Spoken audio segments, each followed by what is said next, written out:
Mensa.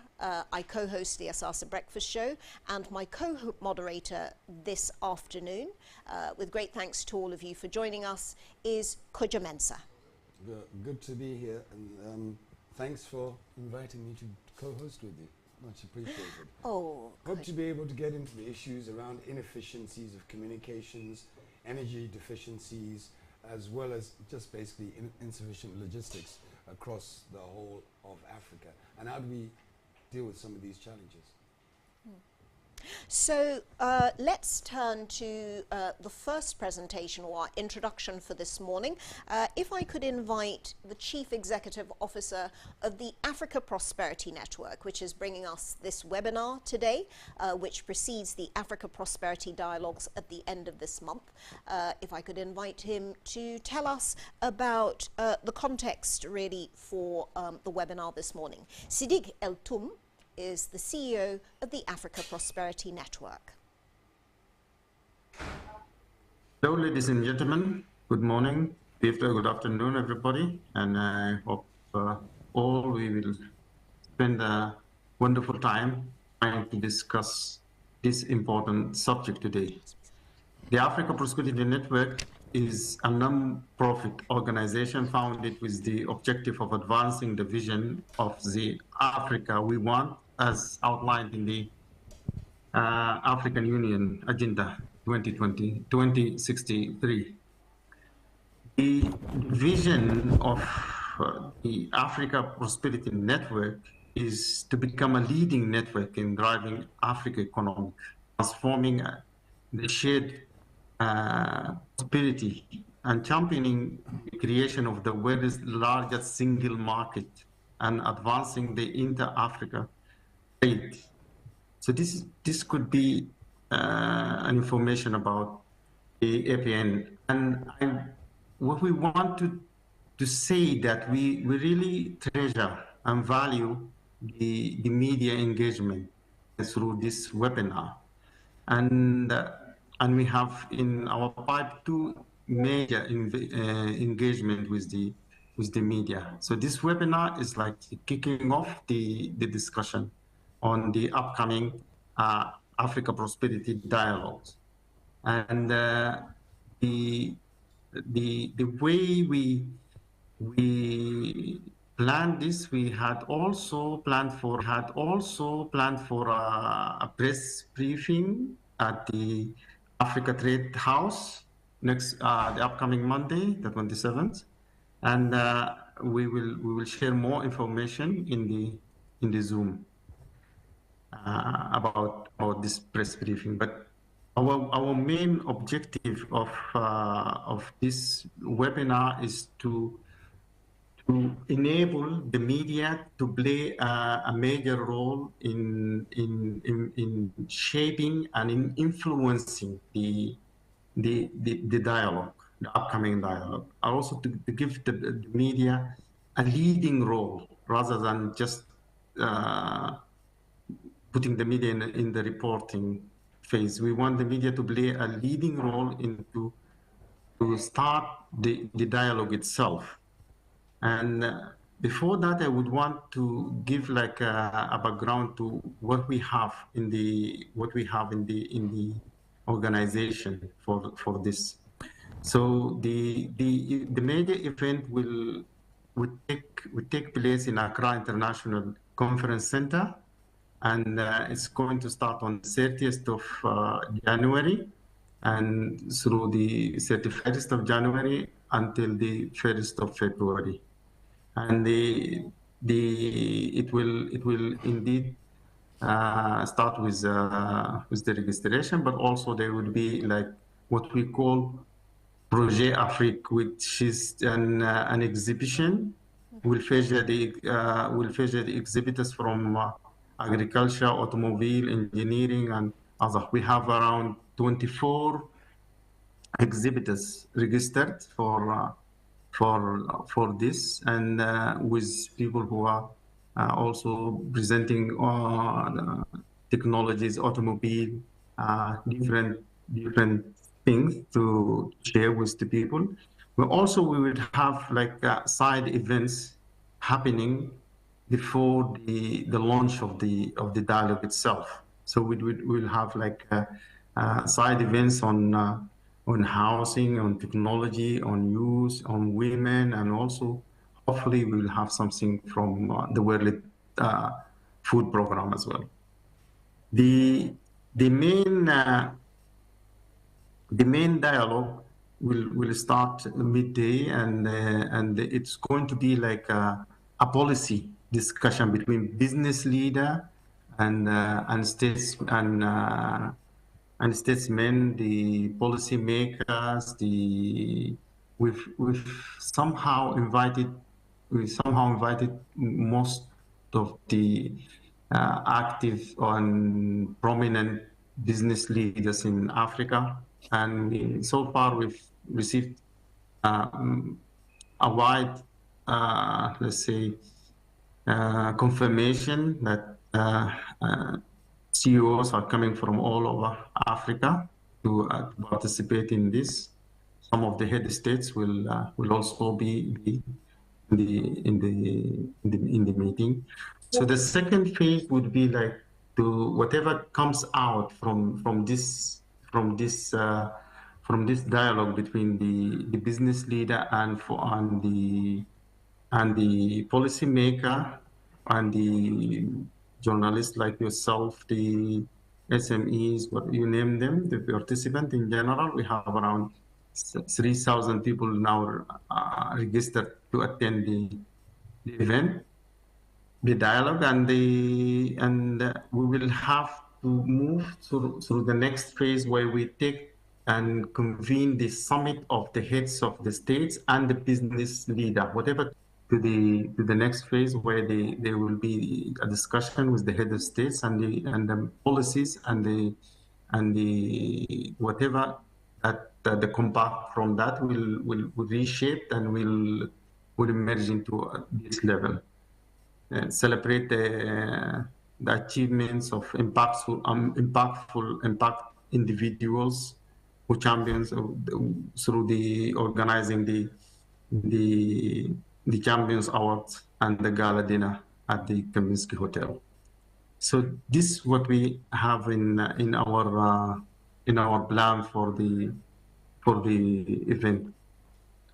This webinar of our team, speakers, partners, I extend my gratitude to all media partners for taking time to join this important interaction.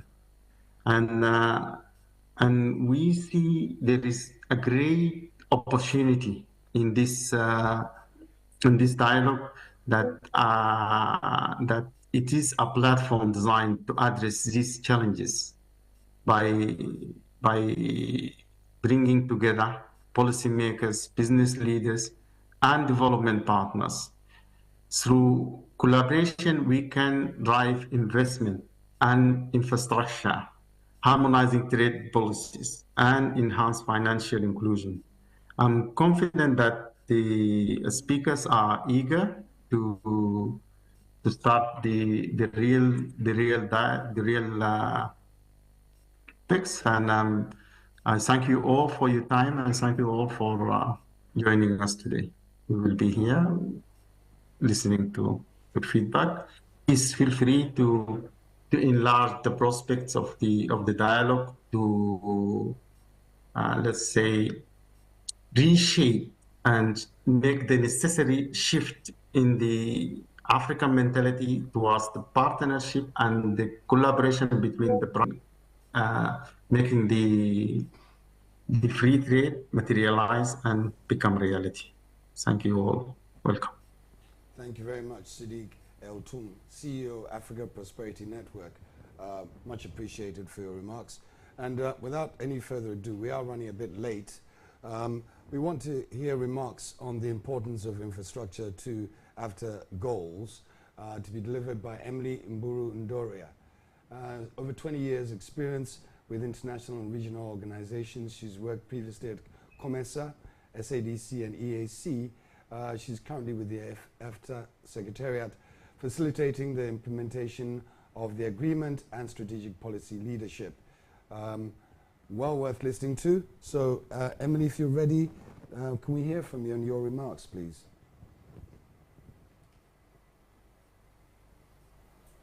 Thank you very much, and Happy New Year to all. For me, I had a presentation, so I don't know whether you want to focus it on just the remarks or if you want the presentation, because the presentation at least will give the wider viewers the idea of what we are really working on at the AFCFTA Secretariat. And because of time, let me just go straight to the presentation and just maybe just introduce myself.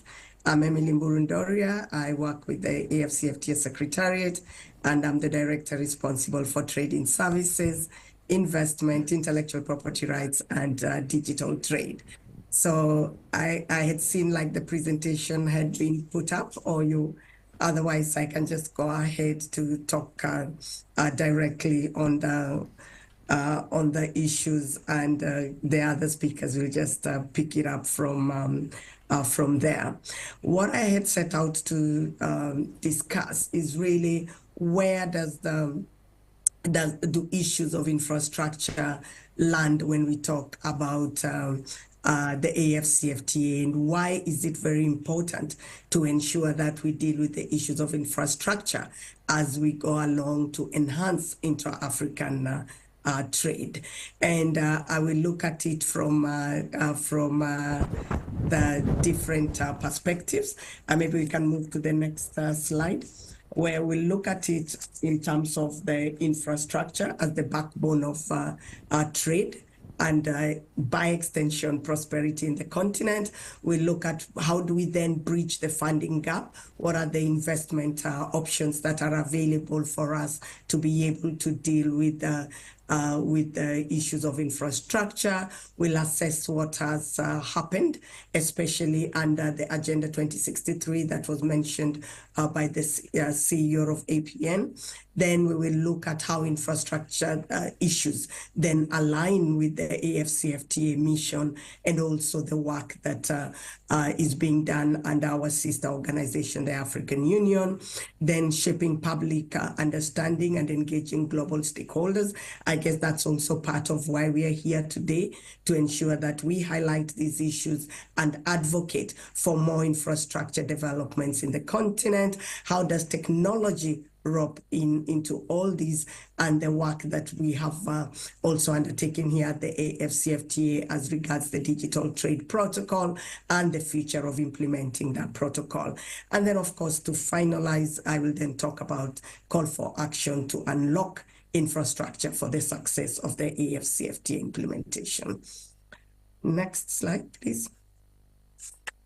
So when we look at the infrastructure, and here we're looking at it as in terms of being the backbone, and maybe even just getting into some of my services related work, and the CEO also did mention some of it. We have a number of sectors that we consider to be infrastructure related services sectors that are key for us when we are talking about development, or even dealing with infrastructural related issues that then lead to even joining global and regional value chains for development.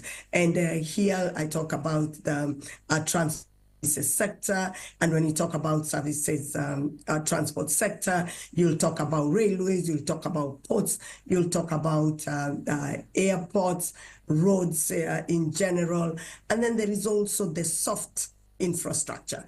The soft infrastructure, we have the digital networks that are now being developed, dealing with issues related to communication services, and in particular telecommunication. And when we talk logistics, we talk about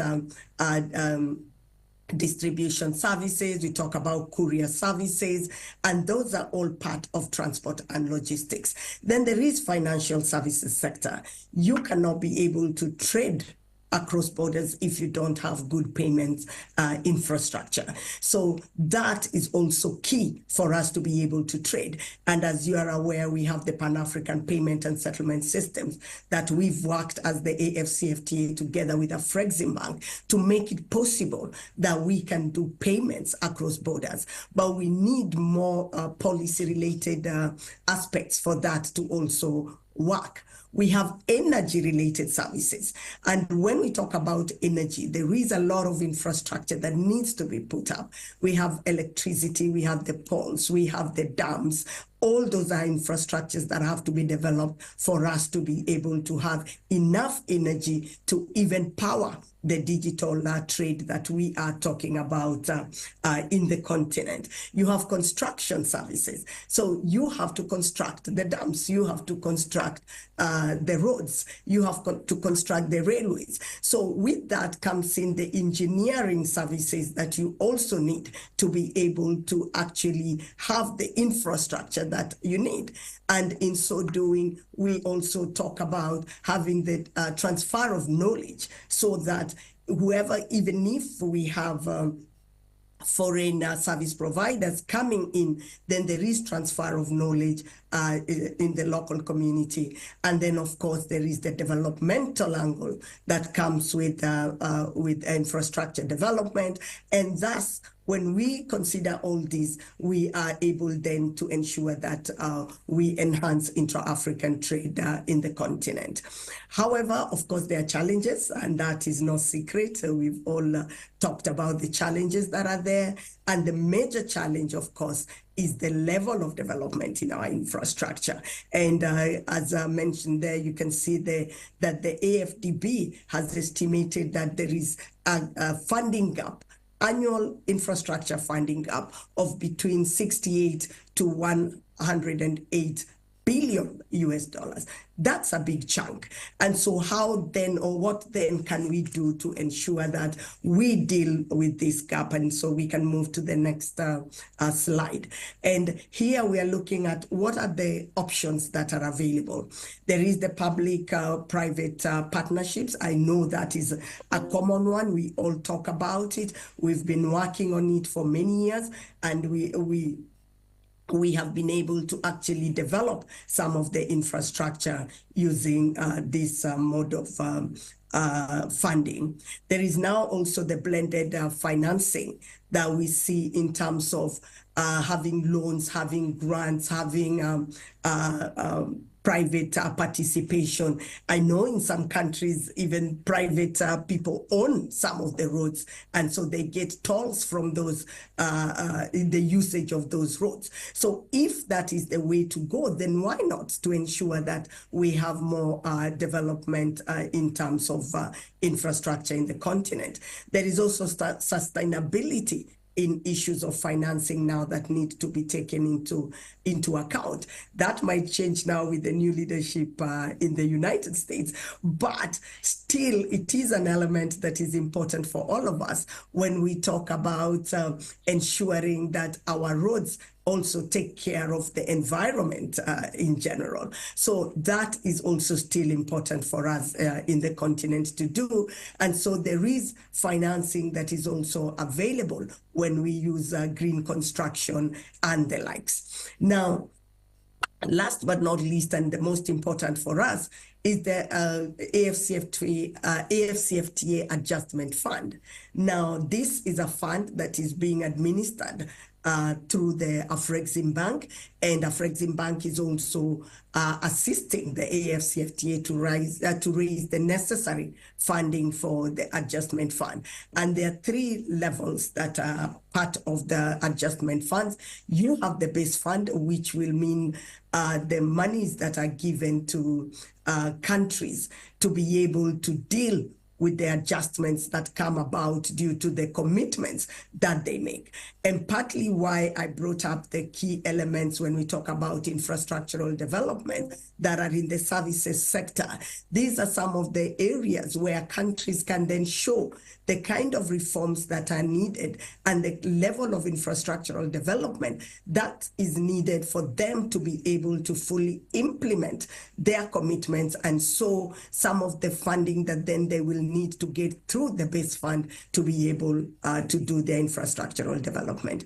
Now, there are other two types of funding. There is the general fund, and there is also the credit fund. Now, using those two funds, then even the PPPs can become possible through the Afreximbank AFCFTA Adjustment Fund. So those are some of the examples that we can already give for use to try and see how we can actually deal with the infrastructure funding gap that we have.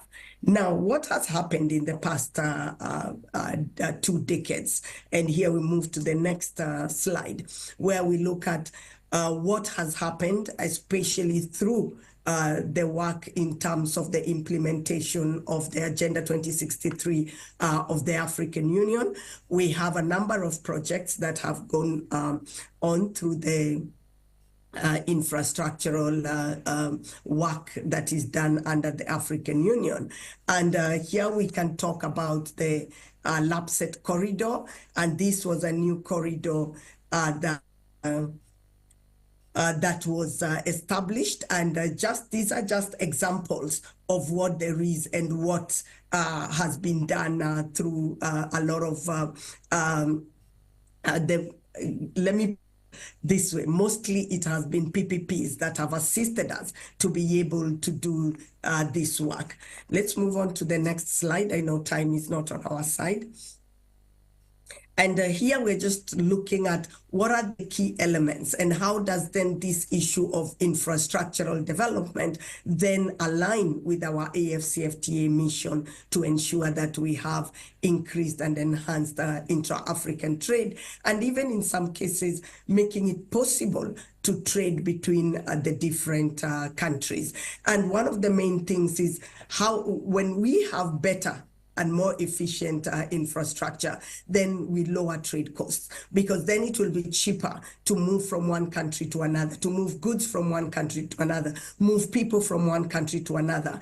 And here we look at it from the point of even air transport, where we are saying, how do we improve our air transport in the continent? And of course, that is why we have the Single African Air Transport Market program under the Agenda 2063 that should be able, when implemented fully, lower trade costs. Then there is also the issue of creating linkages for value chains. And here it becomes important, especially to look at the transport services sector, to look at the financial services sector and the linkages between countries, so that it will be easier for us to create those linkages. And even when we talk about improving the digital infrastructure for digital trade, we talk about smart gates at the borders. That way it will be easier to also look at trade facilitation. How much can we actually make it easier for, even apart from the goods to cross, even for the people to be able to cross between borders. Then we look at then how do we shape public understanding on engagement in terms of the global stakeholders, and even in this case, looking at the media. And you can move to the next slide. So we then say that we are looking at how effective can the infrastructure story then be given in the 21st century. And here we need innovation. We need the case where you have even the awards that are given by APN. We can look at how do we get the most innovative award going to the most innovative company or individual in terms of creating for us easier transport and logistics, or easier trade facilitation at the border. And even in some cases, you can see how to give it to countries that have actually made it easier to facilitate trade in the continent.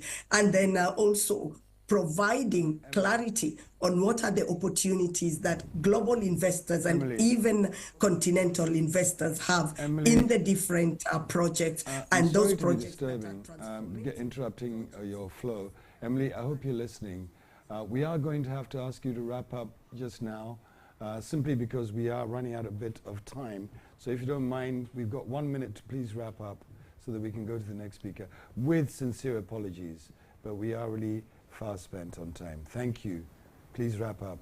The presentation, and the presentation can then be shared to the different media houses so that they can use it also as a point for their work. And we can then move to the call for action in terms of unlocking the infrastructure for AFCFTA's implementation.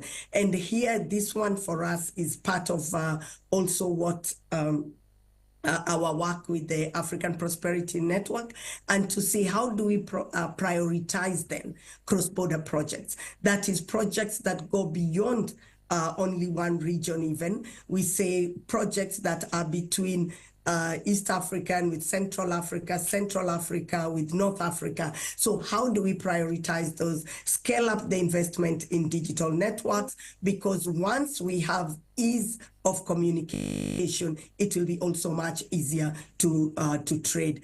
So let us close the funding gap, also harmonize logistics systems in a bid to strengthen our regional linkages, so that we can ensure that the AFCFTA operates as a fully connected and unified market. I will leave it at that then. Thank you very much for listening. Thank you very much, Emily. Everything well noted, and thank you. And your priorities are noted. I'm sure they'll come up in further discussions as we go along. Sorry to have had to rush you, Nana.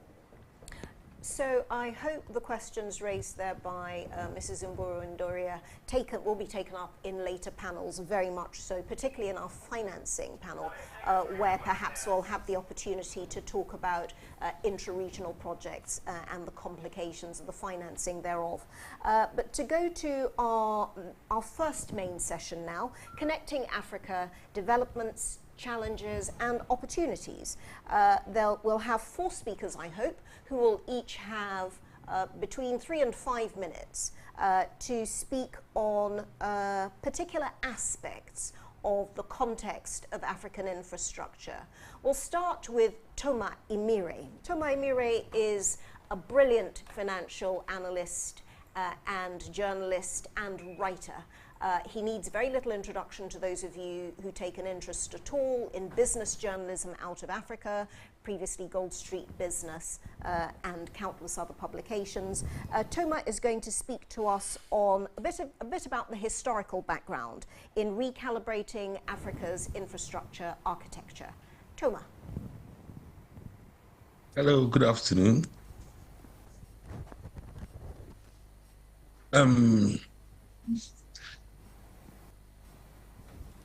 Well, I want to talk about what we need to do to overcome the infrastructure problems that Africa has. See, it's unfortunate that from the colonial era, African countries basically had infrastructure for their own sovereign jurisdictions.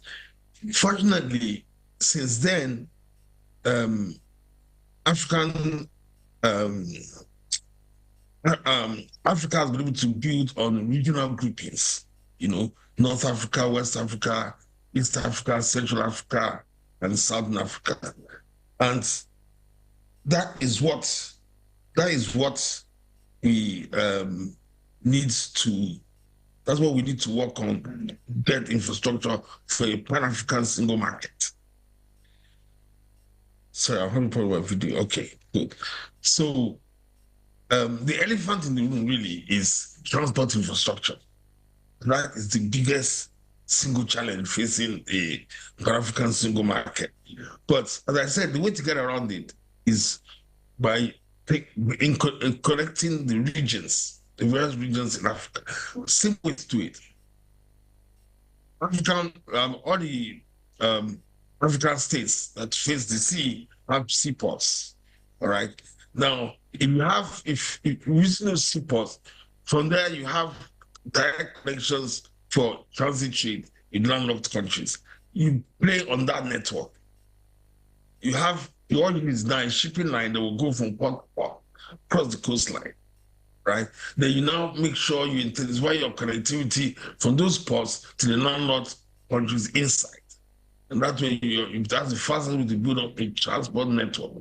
Because if you say you're going to build, say, a railway from Egypt to South Africa, that's a lot of money. It's going to take a lot of time, right? Now, instead, you have a ship that transports goods from Egypt round to South Africa, stopping all the ports along the way to offload goods, take on new goods. And for each port, You have roads and railways that link inwards. The speaker from after Emily was talking about some of the infrastructure, transport infrastructure that have already been done, like the Central Corridor, for example. So you already have infrastructure that links those seaports with landlocked countries. For here in Ghana, for example, who's going to Burkina Faso? They are landing at Temakot and moved by roads inwards up to Burkina Faso. That is the system you can do for the whole of Africa. Meanwhile, while you're building the dedicated transport structure to link all the African countries. So that is the elephant in the room, really. But I look at it as the big opportunity for investors in the transport industry. Next is digital infrastructure. Now, with digital infrastructure, look, virtually every African country is connected to the internet to all the other. They are already starting having digital economies to one degree or the other. Now, the question now is harmonization and interconnectivity. MTN, fortunately, which is an African country, African corporation, is operating in 17 countries already. But you see, you need to connect MTN and like Safaricom in East Africa and like Orange in the Francophone African countries. We need to harmonize their equipment and their networks. That way you can build a pan-African network. What I'm trying to say here is that we need to build what we have already. Because starting from scratch, it's going to take too long, it's going to be too costly. In every situation, we have something we can build us. In financial infrastructure for Africans to go back for it. Already you have PAPS. We know PAPS is genius. PAPS is sheer genius. Now, beyond that, we have to look at there are 24 Pan-African commercial banks. And between them, they have over 190 branches in their subsidiaries across Africa. EcoBank alone, for example, is present in about 33 African countries. We can build on their networks, we build on such networks to move trade finance and financial transfers from one country to the other. It's not rocket science. It's just a matter of making sure that each subsidiary of each bank is linked to the other subsidiaries of that same bank. Toma, thanks very much for those comments there. If you wouldn't mind us pausing the conversation just here, because we'll return to, I think, some of the questions that you're talking about in the comment reviews at the end of this session. But if we could move next to Patrick Smith, editor of Africa Confidential, who will be talking about the geopolitics of financing, where the money's going and how the trends for money are changing. Patrick. Hi. Oops. Hi, everybody. Welcome. Happy New Year and all of that. Yeah, I've been asked to talk a little bit about the geopolitics of infrastructure, both the money and the physical stuff on the ground. So I think probably the best place to start would be Southern Africa, where you've got these two so-called rival infrastructure projects going on. They're targeted very much on getting access to the critical minerals which are available in quantum in the Democratic Republic of Congo and Zambia, and that's the cobalt and copper that the world needs for the green energy transition. Now, part of the play there, the geopolitical play there, and you heard a lot about it on the former President Biden's trip to Lobito, the Angola port in December. What I would argue is it's a classic case of the way the geopolitical lens through which infrastructure in the global south is seen, but it's very misleading in many ways. The reason I'm saying it's misleading is that the US, the Development Finance Corporation, and its various sort of financial prongs have piled into this Lobito Corridor project, as have the European Union, as has Britain. And they're presenting it as, you know, the West's replique to successive. So it's set up as this sort of geopolitical competition right from the beginning. Of course, the countries involved on the ground, the countries that actually have the resources and want to develop those resources, that is the Democratic Republic of Congo and Zambia, they want to develop those resources and refine them surplus. They want them done there and then, because that's where they get most of the value from. Both the Western project and the Chinese project is all about taking the minerals out of Congo and of Zambia unrefined, putting it on ships and trucking it across the rest of the world, which environmentally doesn't make a lot of sense. It'd be far better for the minerals to be refined and processed where they're actually mined in the first place. But what I would argue is that despite all the hoopla about Biden's visit last December, in fact, the project is relatively small, in fact, extremely small, given the scope of Chinese investment in infrastructure across Africa over the last 20 years. And the argument that it's even a Western project is deeply suspect, because yes, the engines are made by the U.S. General Electric, but a lot of the actual the rest of the infrastructure is non-American. Quite a bit of it is Chinese, actually. So that's worth bearing in mind, the way that this thing is being represented.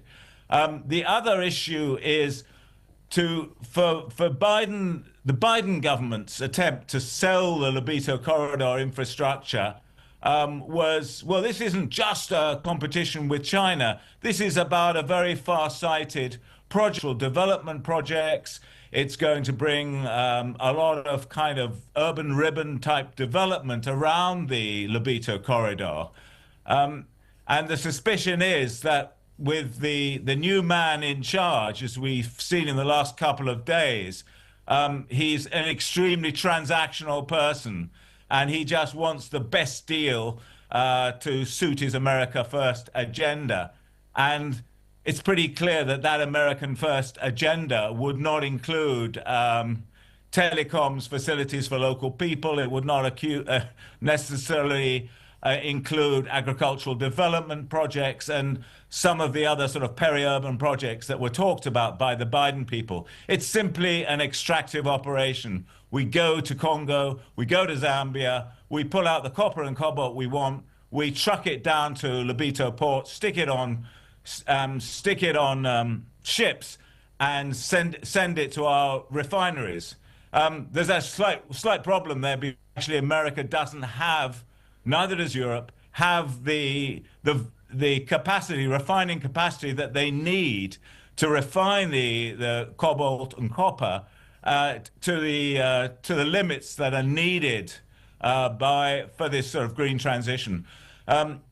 Now, the other side of the infrastructure argument out of Zambia and Democratic Republic of Congo is the old Tazara Railway, which China is now has signed a contract, I believe.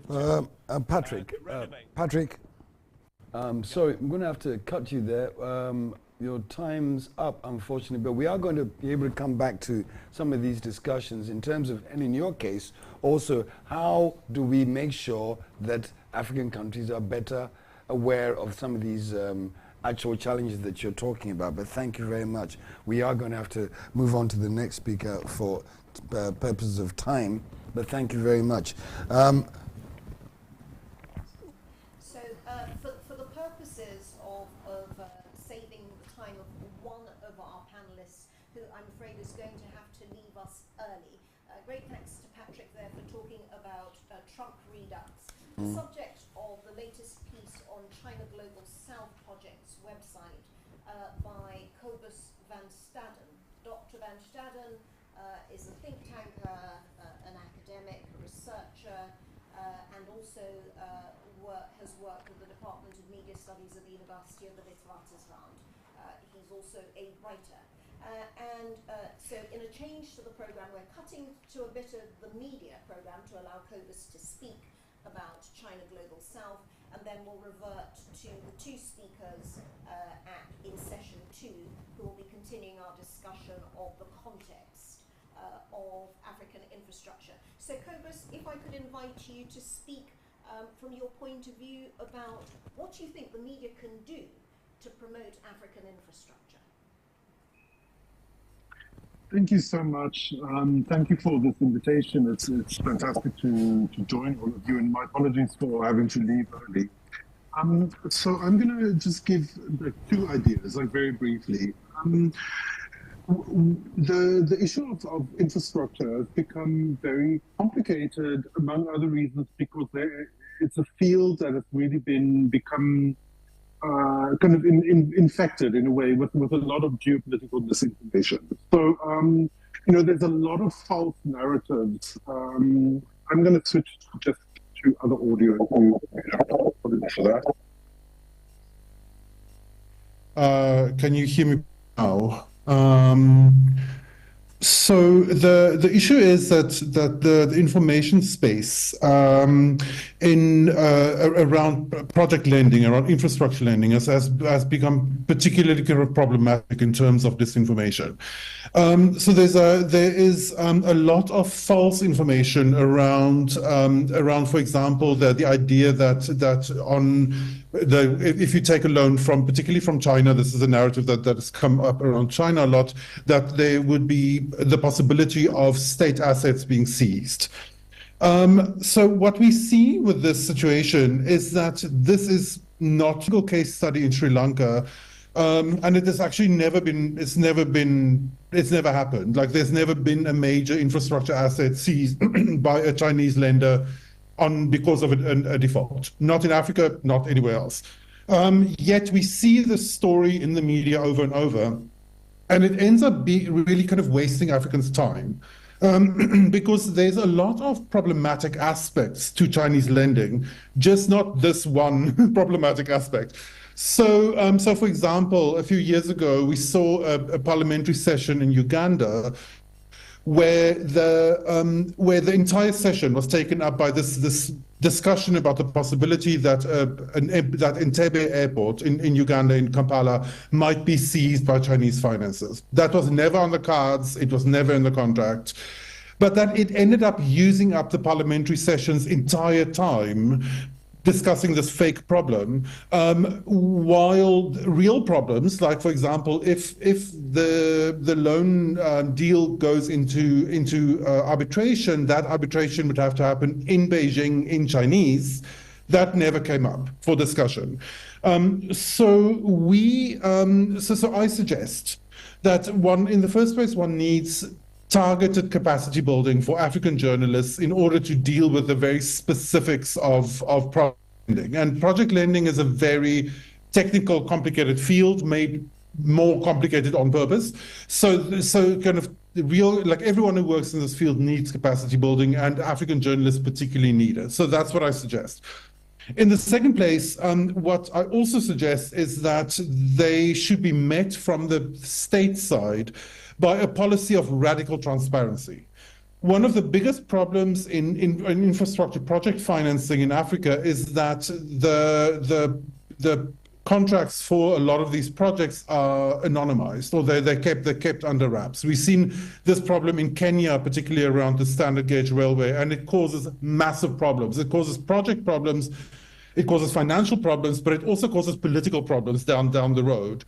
So what I suggest, just in conclusion, is that the boosting of African media competence in relation to project finance has to be met by a policy of radical transparency from African governments. There, I think African governments should follow the lead of Cameroon, who has done a lot of work in making public contracts for the public.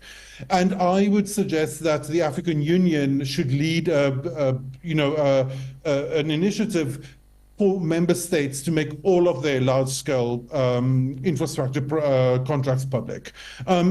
Is the best way to combat corruption. It's the best way to ensure sustainability for the projects. It's the best way to sustain economic outcomes for the project.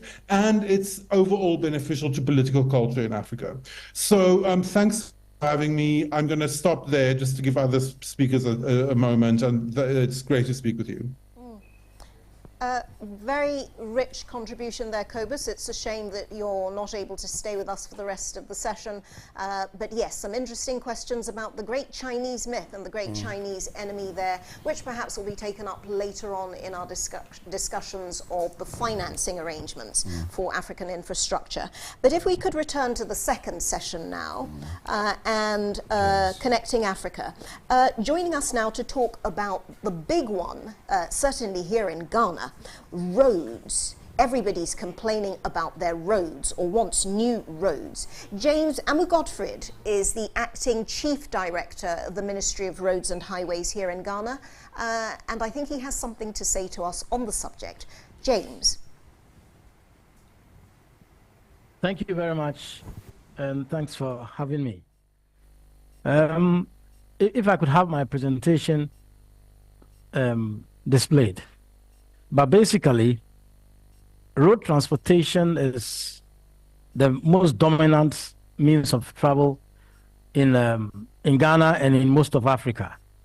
But we must see it for what it really is. Road infrastructure is a utility, and it also helps unearth the potential and opportunities in other sectors of our life.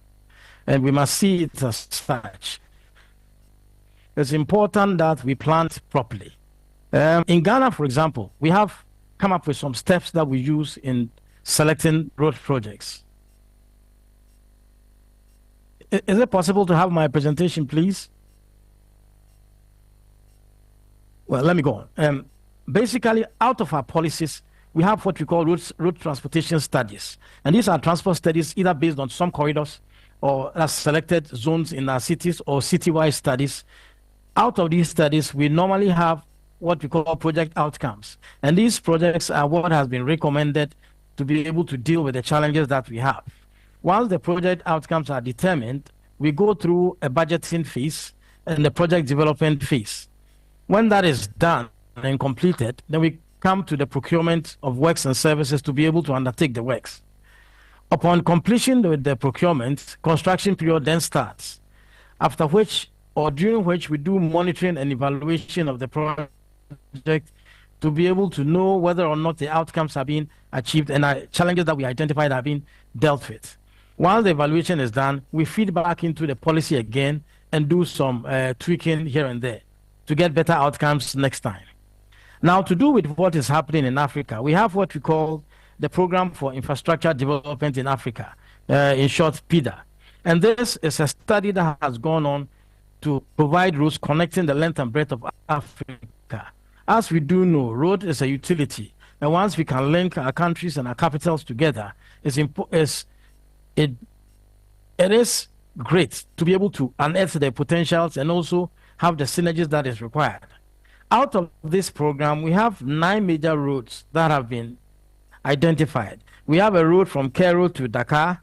We have one from Algiers to Lagos, one from Tripoli to Windhoek, Cairo to Gaborone, Dakar to N'Djamena, N'Djamena to Djibouti, Dakar to Lagos, Lagos to Mombasa, and Beira to Lobito. These are 9 carefully identified routes that will link and knit Africa together.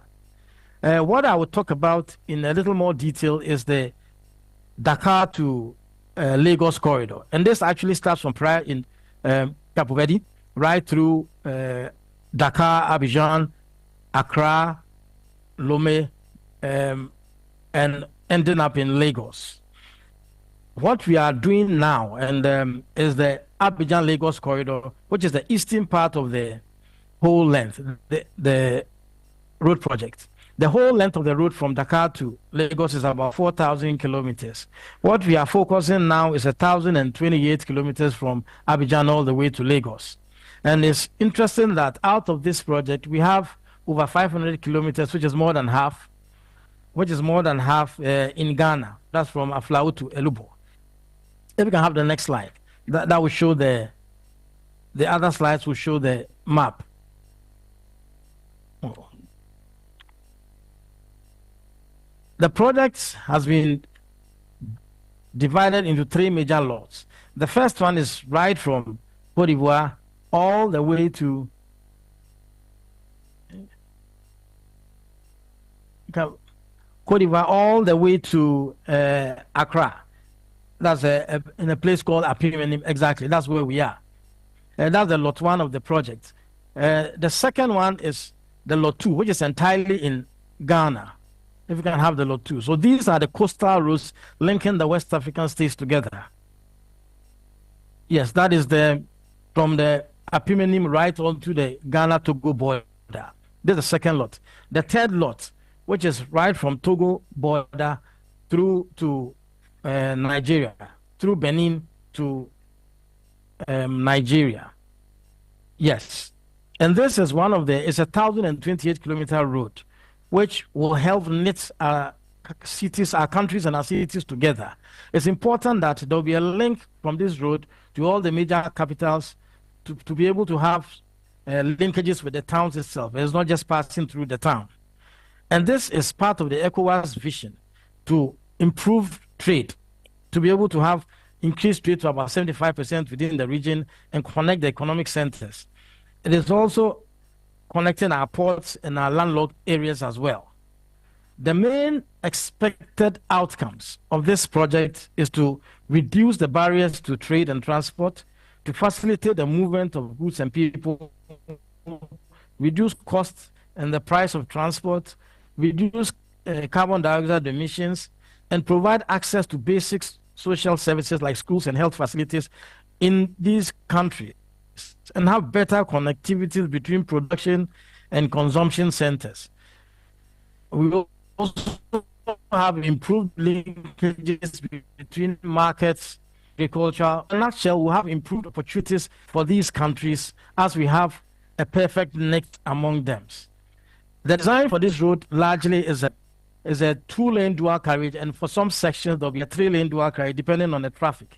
The lane width is about 3.5 meters. We have an emergency lane, another engineering details. These major roads, as I said, will be linking the cities through interchanges to be able to connect them.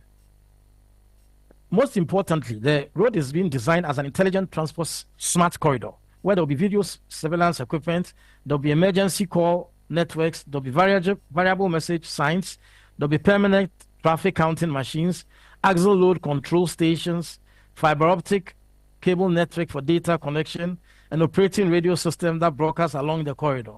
So it's described as a smart corridor to be able to have internet facilities. The road will also be tolled so that there will be a perfect tolling system in order not to delay the travel patterns of people. So we'll have a modern system in line with all the technological evolution. It's going to be efficient, fair, and less cumbersome like what we see. The corridor is being managed by a management authority that has been created, what you call the ALCOMA, Abidjan-Lagos Corridor Management Authority. And that is going to manage the operations of this road during the construction and even after it's been done. In a nutshell, the formation of PIDA has enabled the planning of these 9 major routes and is going to help us our economic fortunes of the continent as transportation is improved. And I believe that with the collaboration of all stakeholders and with the use of the best engineering practices through the various stages of the project, the completion of the PIDA project will boost transportation and bring economic viability to the continent. Thank you very much.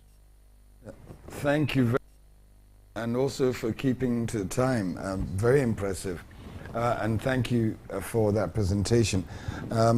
We were hoping to be able to get to speak to Amin Lagiri, if they're on, for the next presentation, the productivity factor, agro-infrastructure, and then would come back for comments and reviews thereafter, if he's in the room.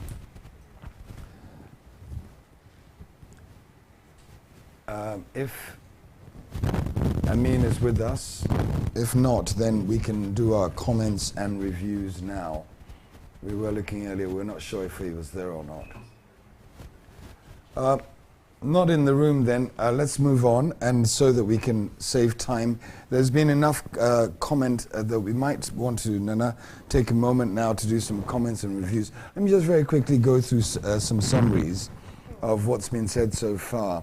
We know now that there is a 68 to 108 billion gap annually that is going to be required to deal with some of the infrastructural things that we want to do. And there's going to be, according to Madam Emily, there's also going to be some changes to where we're looking for financing. Twice during this small session, we've heard about the change of weather in America.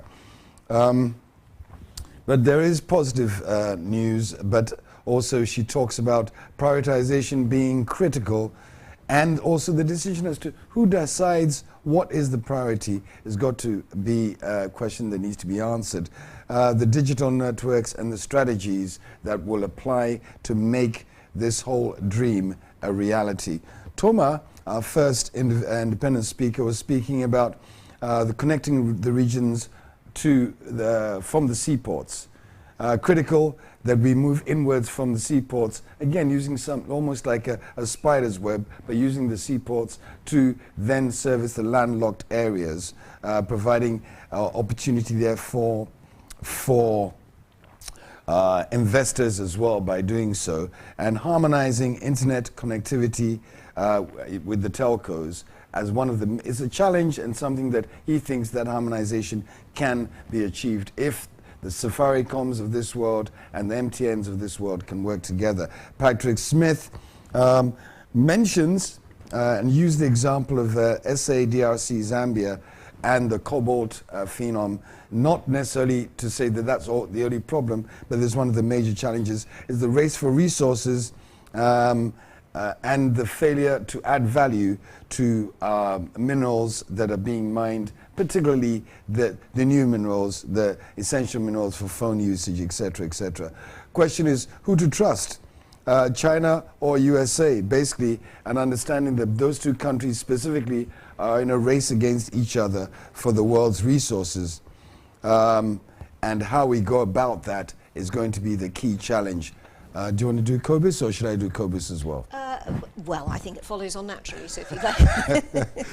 COBIS went more into detail about the China situation, that the false narrative about what China will do to an African country if we fail to pay our loans would be the seizure of state assets.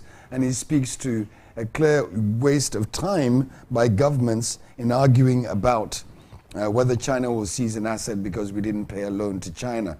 The better and more important that we target capacity building for journalists to better understand where China is coming from and the realities of project financing generally, and a radical transparency. And that is something that is looking for the AU to be championing. Radical transparency, because there's so much hidden information or hidden behind the scenes things going on with large-scale projects across Africa. And we should be thinking about using the Cameroon example for this. And then there's Amos. Yes, James from the James M. Godfrey from the Ministry of Roads and Highways, with that fascinating glimpse of the 9 highway PIDA project. Absolutely is, or even improving link. Wanted particular points clarified yeah, from the floor. If you'd like to make a comment or ask for a point of clarification, just put your hand up and we'll come to you.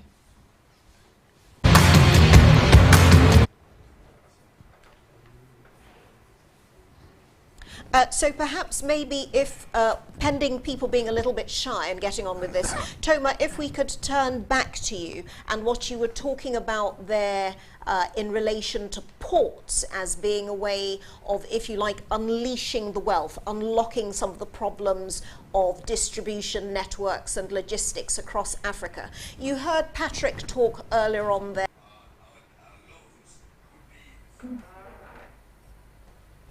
Toma, your response? Yeah. Okay. You see, I heard of what James was talking about, the roads under. It's one thing to build a road from Abidjan to Lagos, right? Running across several countries which have been part of ECOWAS for the past almost half a century, right?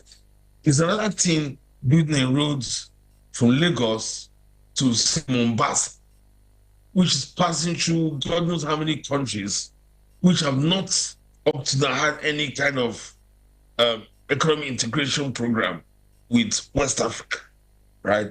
Like each border crossing, there will be problems, I can assure you. You know how Africa is. Then the sheer amount of time it takes to cross from West Africa to East Africa by road, it's not like Europe. Africa is much bigger than Europe. So there's going to be delays in terms of time, and there's going to be lots of logistical problems until crossing from one border to the next. But now it amounts to transit trade on a mega basis, because it means crossing about 6, 7, 8 country borders. So I still maintain that we should focus more on, for two regions, we should focus more on the ports, the seaports, and the airports.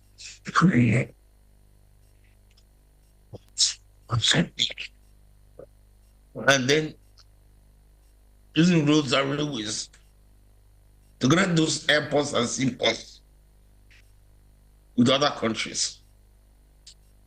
But see, there's an important thing I want to just also say. There gets to a time we have to move from a framework for Pan-African infrastructural development to working out ways to actually package these projects. Mr. Cobbs was talking about, teaching journalists about project finance. Being a journalist myself, I quite appreciate that. But you see, a journalist only reports on a project if the project has been unveiled, if the project has been put in place. It's time we start doing IPO quality project proposals to give to investors. Is Africa's greatest strength. At APN, we embrace our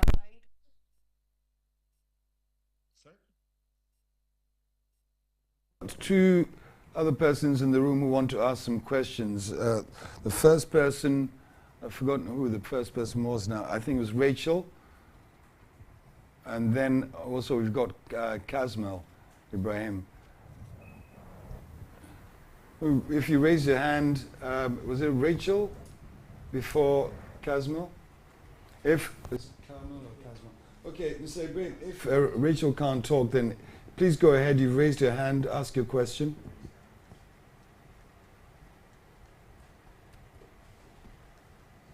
Ibrahim, Kazmal. Do you want to ask a question?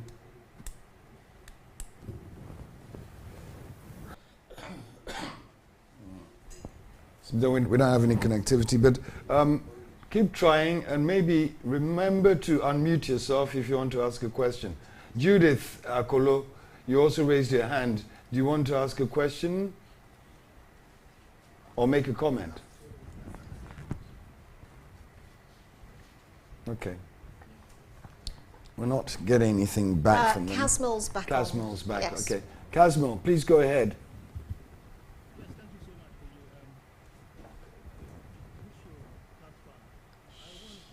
Kazmal, if you're muted, unmute yourself, then try again. Okay.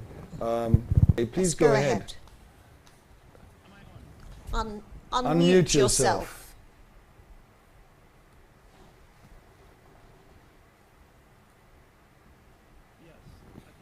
No, your mic is still off.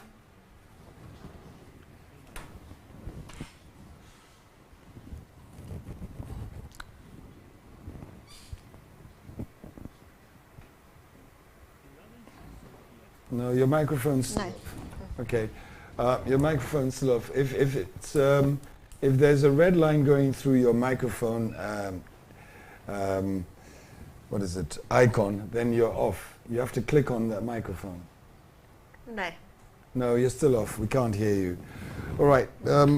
Try and sort that out. Rachel, if you're still there and you still wanted to ask a question very quickly, then we've got a few minutes, I suppose, before we move to the next item. Hello. All right. If Rachel isn't on, perhaps we should conclude this section saying that when it comes to the context of connecting Africa, all the old questions are raised. Who's it for? What is the purpose of this network? What are the sources of the financing, about which we'll hear a bit more, we hope, in the fourth section of our programme, and whose project is it anyway? But some promising projects on the board there that we heard about, particularly in the presentation by James Godfred. If we could perhaps move to the third session, and for people who weren't able to get their questions in, please don't despair. There might be a chance to ask them a bit later on, but please make sure that you are unmuting before you come to us. So the third session of our webinar will be on the media's role in infrastructure. Leave us early. We hope we'll have joining this discussion Dikpo Oladeinde, who's the head of the energy desk at Business Day Nigeria, and Addis Asefa, who's a senior broadcast journalist at OBN Horn of Africa, a TV station in Ethiopia.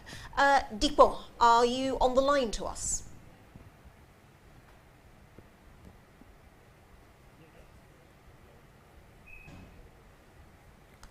Yes, we can see you, but we can't hear your sound yet. You're going to be talking particularly about energy infrastructure and business reporting in general in Nigeria. We can see you clearly now. Can you hear us? We can't hear you, we can't hear you. So if you would like to unmute. Okay.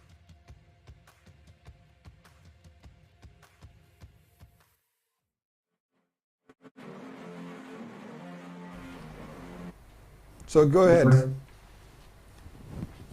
Can you come again with the question, please? If you would like to tell us generally, we had a conversation about the reporting on energy infrastructure in Nigeria, which of course is a central part of what you do at Business Day.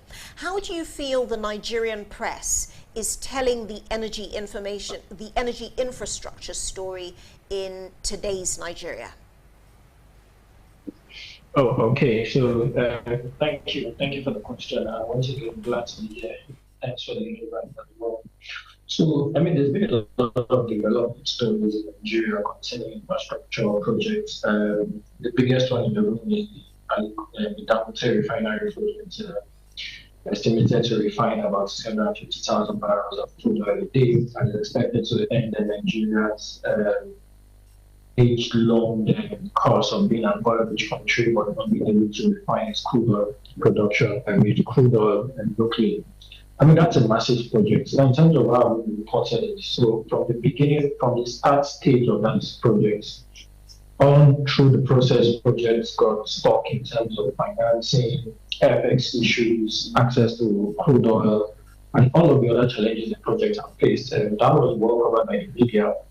And other projects as well, the Lagos-Calabar Highway, also a major project, the Lagos-Ibadan Expressway, a major project as well that is expected to be major roads across the country through the West African region, also well reported. But then there are challenges, and while we were able to report the success stories of these projects, there were challenges reporting the projects that were not successful due to some number of issues. I mean, lack of access to information is the biggest impact in Nigeria.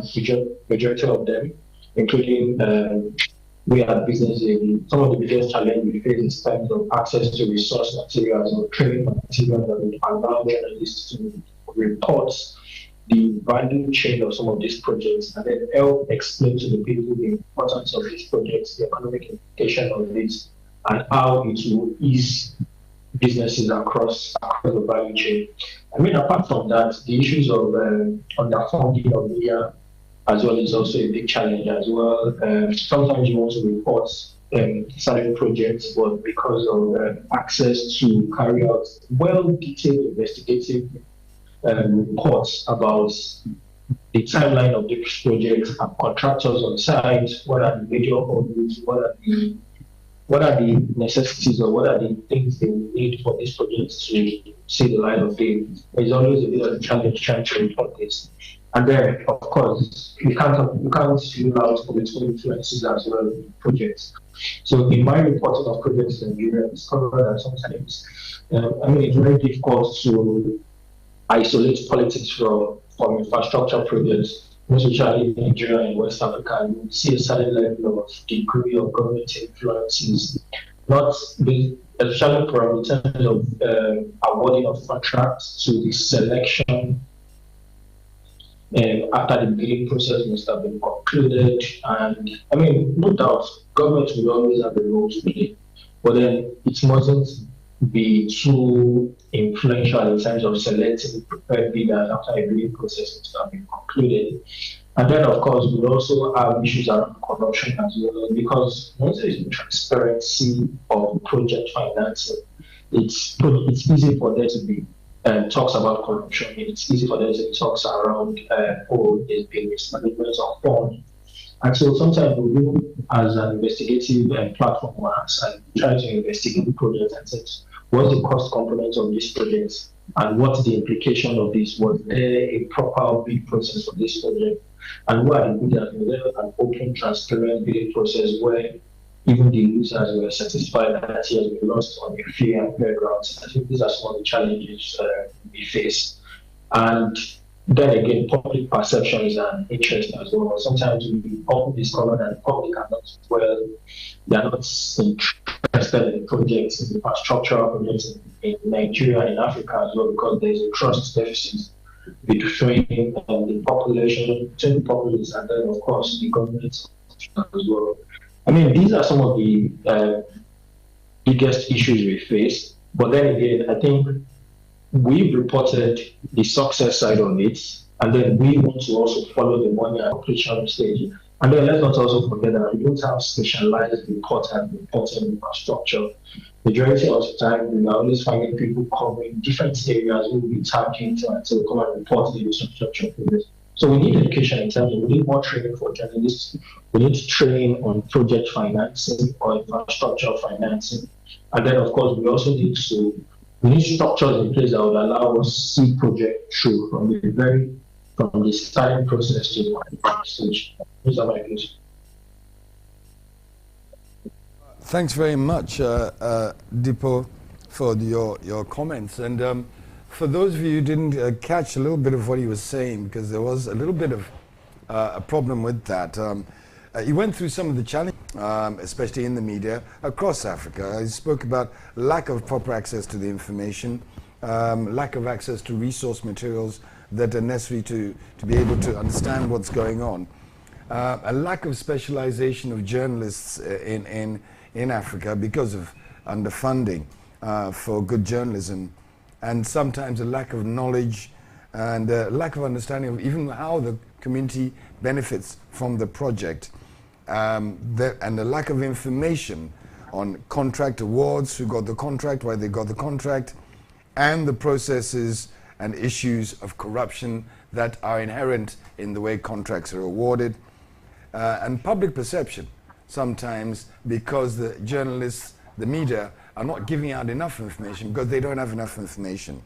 But in the work that they are doing, where he is as head of energy desk, their principle is follow the money from start to finish. But there is a need for proper training, as was also mentioned by Kobus earlier on. That's it. That's what he had to say about that. Do we move on straight away? I think that was very enlightening, also to do with the internal business of how some of these big infrastructure projects are awarded, and the lack of clarity of information, even from the point of view of the contractors involved in this. Some recent digital platforms launched in some parts of Africa, and particularly by PIDA, allowing a little more transparency on the process and more readily accessible to citizens. But do people know of the information resources, ordinary people or even journalists? Perhaps talking a little bit more about this and how it works in the Horn of Africa, we hope our next speaker can give us some insights into what's going there. Of course, the great Ethiopian Renaissance Dam project, GERD, happening there. We're joined by Addis Asefa, senior broadcast journalist with OBN Horn of Africa, who's going to tell us a little bit, I hope, about his experience of working in journalism in Ethiopia in relation to infrastructure. Addis, the floor's yours.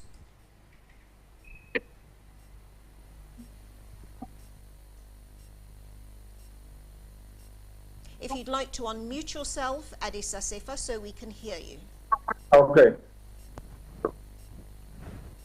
Well, can you hear me now? Yes. Wonderful. Okay, my name is Addis. I work for OBN Horn of Africa Media. In the reporting infrastructure development, we've been doing a lot in line with African Continental Free Trade region. Grand Renaissance Dam is situated in Ethiopia, and nowadays it's upon completion. Almost 90+% is completed.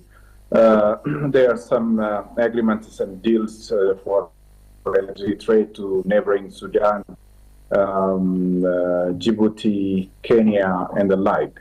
So, as it is all known, this infrastructure is among the UN Sustainable Development Goal of number 9.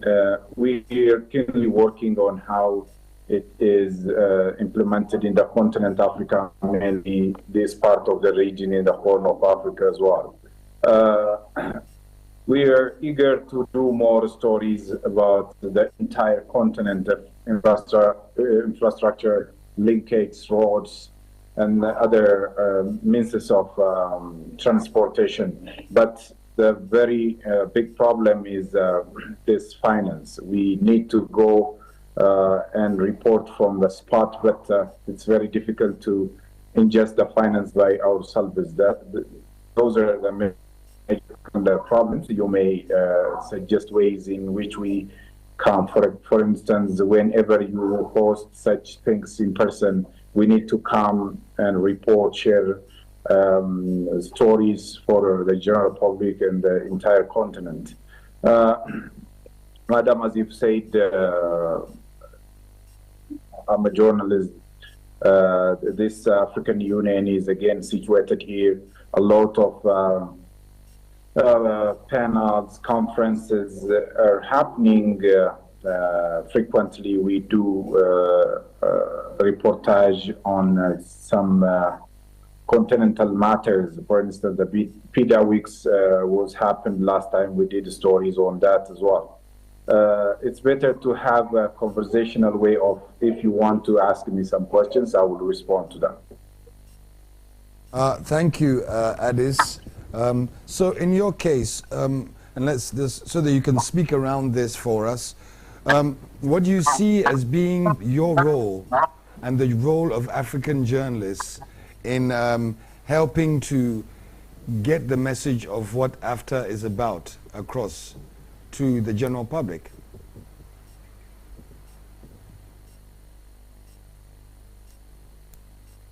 Yeah, we need to very familiar with the activities and projects being implemented in the continent. It's better to go to the project sites, to do more researches, to do more interviews, to get information from researchers and project managers and the like. But most of the cases in Africa, journalists don't go to the spot, the exact place of the matter, the activities being happening.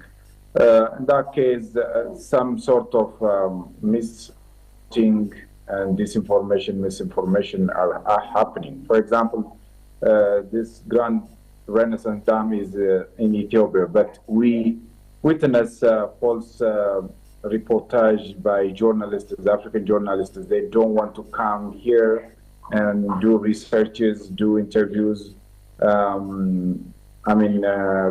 Conducting interviews with authorities, focal persons as well in that particular places. So African journalists, as my knowledge concern is, lack this going to the point, going to the exact place and doing reports and stories per the exact reality happening on the ground. Okay. If I could ask Adis, because of course the GERD project is the site of some huge competing interests by very well endowed powers. Does the influence of the money, the two competing sides, one behind Egypt and the other behind Ethiopian interests, does that feed through into the journalism and the way it's done? Not always. Madam, not always, but it happens rarely. This Grand Renaissance Dam has stayed as a bone of contention between Sudan, Egypt, and Ethiopia. There are propagandas, of course, but the reality is there. We expect Egypt, for instance, may do false propagandas for the interest of its own nation. But whatever the case, there are realities on the ground. It's up to the journalists to dig out the reality and convey the exact message to the audiences. Your doubt is obvious. I mean, there are problems, hiccups, and contentions, political contention between other stakes regarding this Grand Ethiopian Renaissance Dam. But still, that's one great concern should be the great concern of anybody, because for instance, a certain Egyptian journalist may report to the context of Egyptian interest, and Ethiopian journalists will do the vice versa. But a true journalist should dig out the reality and tell the information to the global audiences. You got my point? Yeah, understood. Yeah. This again, right now in the area of which we're talking, there are all sorts of challenges in East Africa with political unrest and things like that, and then the desire to build infrastructure and promote harmonies alongside of the fact that Sudan is in conflict.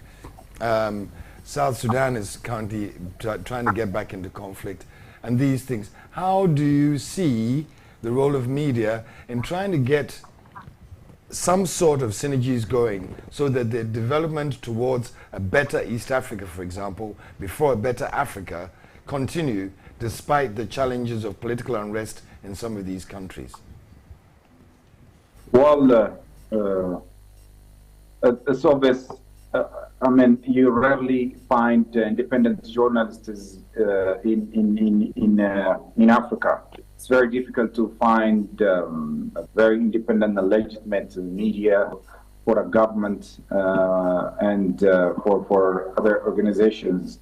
The fund comes from donors, maybe based on the interest of those funders. So we need to have more independent journalists to know the reality on the ground, to have the true story happening on the ground. So it's very problematic these days to see independent journalists that dig out, do investigations, do researches, and report the exact the actual reality on the ground to the audiences. Of course, you guys know Africa has got. We need to have independent journalists in the continent. We ought to do collaborations to have a good out of it. Thanks very much, Adis, and thank you to the other contributors in this session. So perhaps if there are people out there on the floor listening into this conversation, recall that we are live on Facebook, on X, on Instagram, I believe, and other platforms, on YouTube.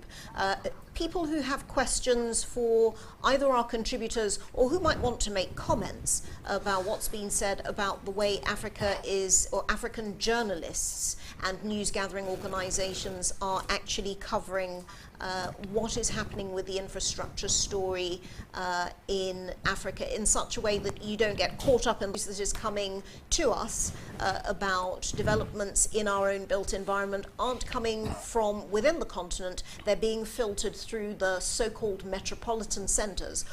Why is that, and what are the information resources that you want as journalists to be able to tell the story better? If anybody has any questions, please do put your hand up and our moderators will direct the questions to us. But if I could ask maybe quickly in the meantime, Dikbo, you heard Adisa Sefa talk there about the peculiar difficulties of working in the Ethiopian environment. How does that compare with your own experience in Nigeria, where one gets the impression that the rigors that you face are mostly commercial, but not to do with the same kinds of competing interests? Or am I getting the wrong impression sitting here in cozy Accra? I think it's different strokes for different folks across Nigeria. So not just the commercial competition we face. There's also the challenge of reporting reporting the actual facts that is on ground. Remember, my colleague there talked about being on the field itself. Reporting infrastructure is not a desktop journalism. You need to be right there on the field. You need to talk to the people on ground, and then you need to explain the implication of these projects to the populace. Let your followers, or let the audience, or let Nigerians, or whoever the targeted audience for this infrastructure, let them see the economic benefits of this.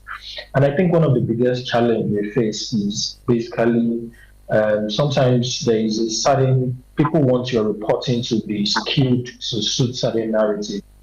And so if, for instance, the projects, you are reporting on infrastructure projects that is 30%, that is yet to achieve 30% or 40%, sometimes you will be under pressure to not report that side of the story and say, no, don't talk about that because you will be attracting unnecessary attention and the political side of the equation might not be okay with you. So those are the kind of pressure we get. We also get pressures in terms of reporting the financing cost of projects. There are a lot of projects in Nigeria that nobody knows the actual cost of these projects. So it's difficult to hold it accountable on what it should and what it should be. Very much. That's a little bit much like what Adis was saying also about the lack of ability to get to some of these project sites and a desire for more journalists to be able to go and investigate and see with the evidence of what is going on with the project so that they can report better. Adis also mentioned about misinformation as a big problem, and you, Dikbo, are talking about the fact of the desire sometimes for a misrepresentation of the facts by competing interests, wanting you to skew your reports to favor one side or the other. And both of you are desiring for more access to project sites and more access to the ability to be able to report independently. And that would mean the independence of being financially able to withstand the pressures of from any political interventions. But yeah, thank you both for your comments. Yes, just to remind people joining in the webinar out there that we are live on YouTube, on Facebook, on LinkedIn, was the other platform I was forgetting, and on X, as well as live on Asasi Radio 99.5 here in Accra, other stations across the country. Because we are slightly chasing the time, I think we should try to move now to a lady who would like to offer a contribution on that project spoken about earlier on by James Amu-Godfred from Ministry of Roads and Highways here in Ghana. We unfortunately weren't joined by Amin Lagidi, who is going to talk to us about Dakhla Port and the fascinating developments there and the potential for North and West Africa. But Rita Ohenesafo, who is the Director of Policy and Planning in the Ministry of Roads and Highways here in Ghana, and she is also the Ghana coordinator of the Lagos-Abidjan bit of the Dakar to Lagos road project mentioned earlier on by James Amu-Godfred. Rita, tell us a little bit in this section on Beyond Blocks, from policies to bankable projects, about the origins of the Lagos-Abidjan highway project has been like.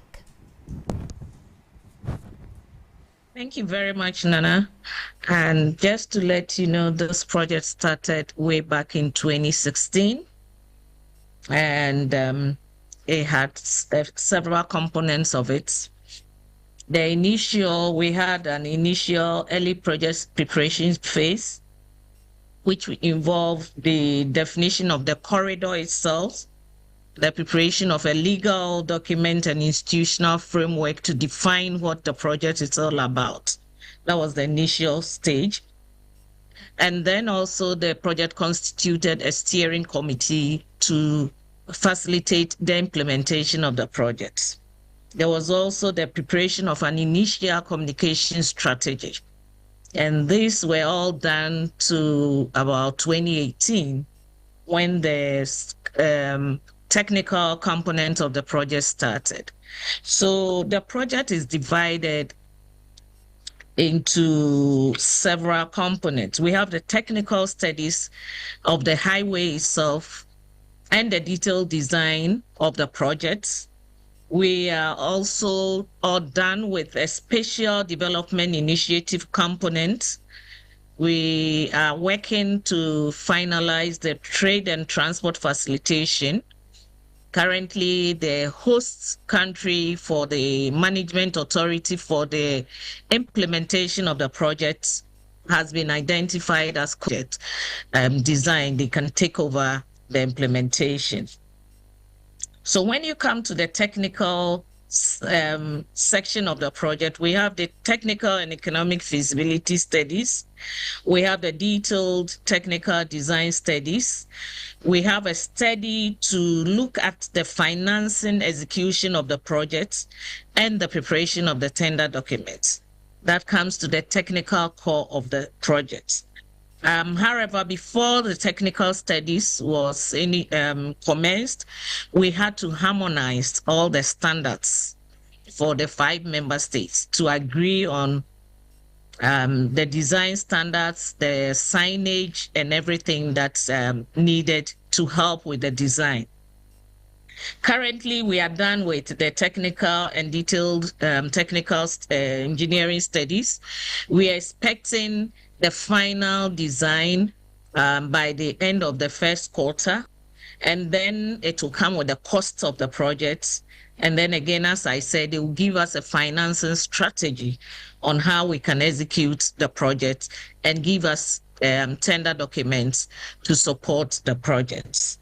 Aside that, if you remember the objectives that Engineer Amu-Godfred indicated, we are also did a special development initiative aspect of it.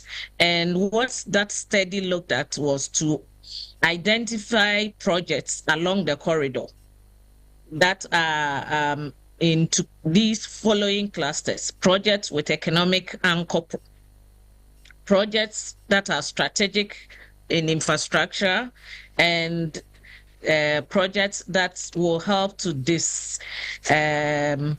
deepen the project objectives. So the studies have identified a lot of projects that will complement the road projects. And this to say that how do we reach out to the objectives, like as we rightly said, opening accesses, opening the agricultural sector to the industries, facilitating the trade from the transport to the interland. How do we do that? All of those studies have been done, and the projects that were identified, ECOWAS through AFDB had done a market sounding on that. We are currently facilitating what we need to do to ensure that the border issues that have been identified by some of your panelists and attendants, participants are resolved, because this is supposed to be a borderless corridor that will facilitate issues. We also have, as I listened to you, I think Tommy did indicate that we have to move from preparing projects to preparing them and presenting them to financiers. And that's what we are doing. There's a PPP financing bit. We're looking at the viable sections of the entire corridor, preparing a PPP models, and then we send them to the market for funding. Currently, the African Development Bank on their African Investment Forum yearly do bring up these projects. So we have had a few concessionaires who are interested in coming on board on the PPP angle. And all of these people will be handed over to the COMA, which is the management authority, of which all the 5 member states have signed to be the management and the implementation. Countries together contributed monies. We also had grants and loans worth 43 million for the studies. There's also visibility and communication component of the project. But what I realize and reckon is that when we bring on board journalists, the first question they ask is, how much is the cost of the project? And it's difficult at this stage for us to tell you the cost of the project. I think that at this stage, what is important is, what are the components of the project? When we get to the stage, the first question is, what is the cost of the project? I cannot tell you the cost of the project until the designs are completed. And so that is where we have issues. But we have a component that is looking at the communication strategy and the visibility of this project. And I'm sure when we finish with the detailed design, and the financing strategies and the tender documents are ready, we will confidently come on board and invite you all and tell you that this is how much we are looking at the project costing.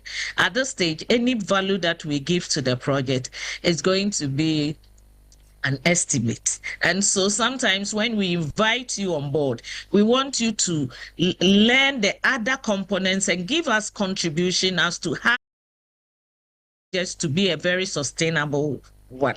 Another thing that I forgot was that we are looking at doing a study, sustainability risk, to also try and attract some funding from climate funding.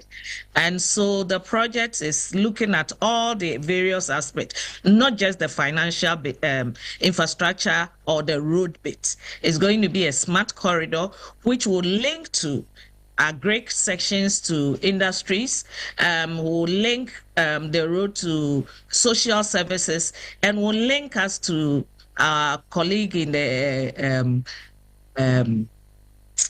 countries that are not along the coast. So this is what I can say for now. Very much, Rita. Very interesting, and many thanks for that presentation.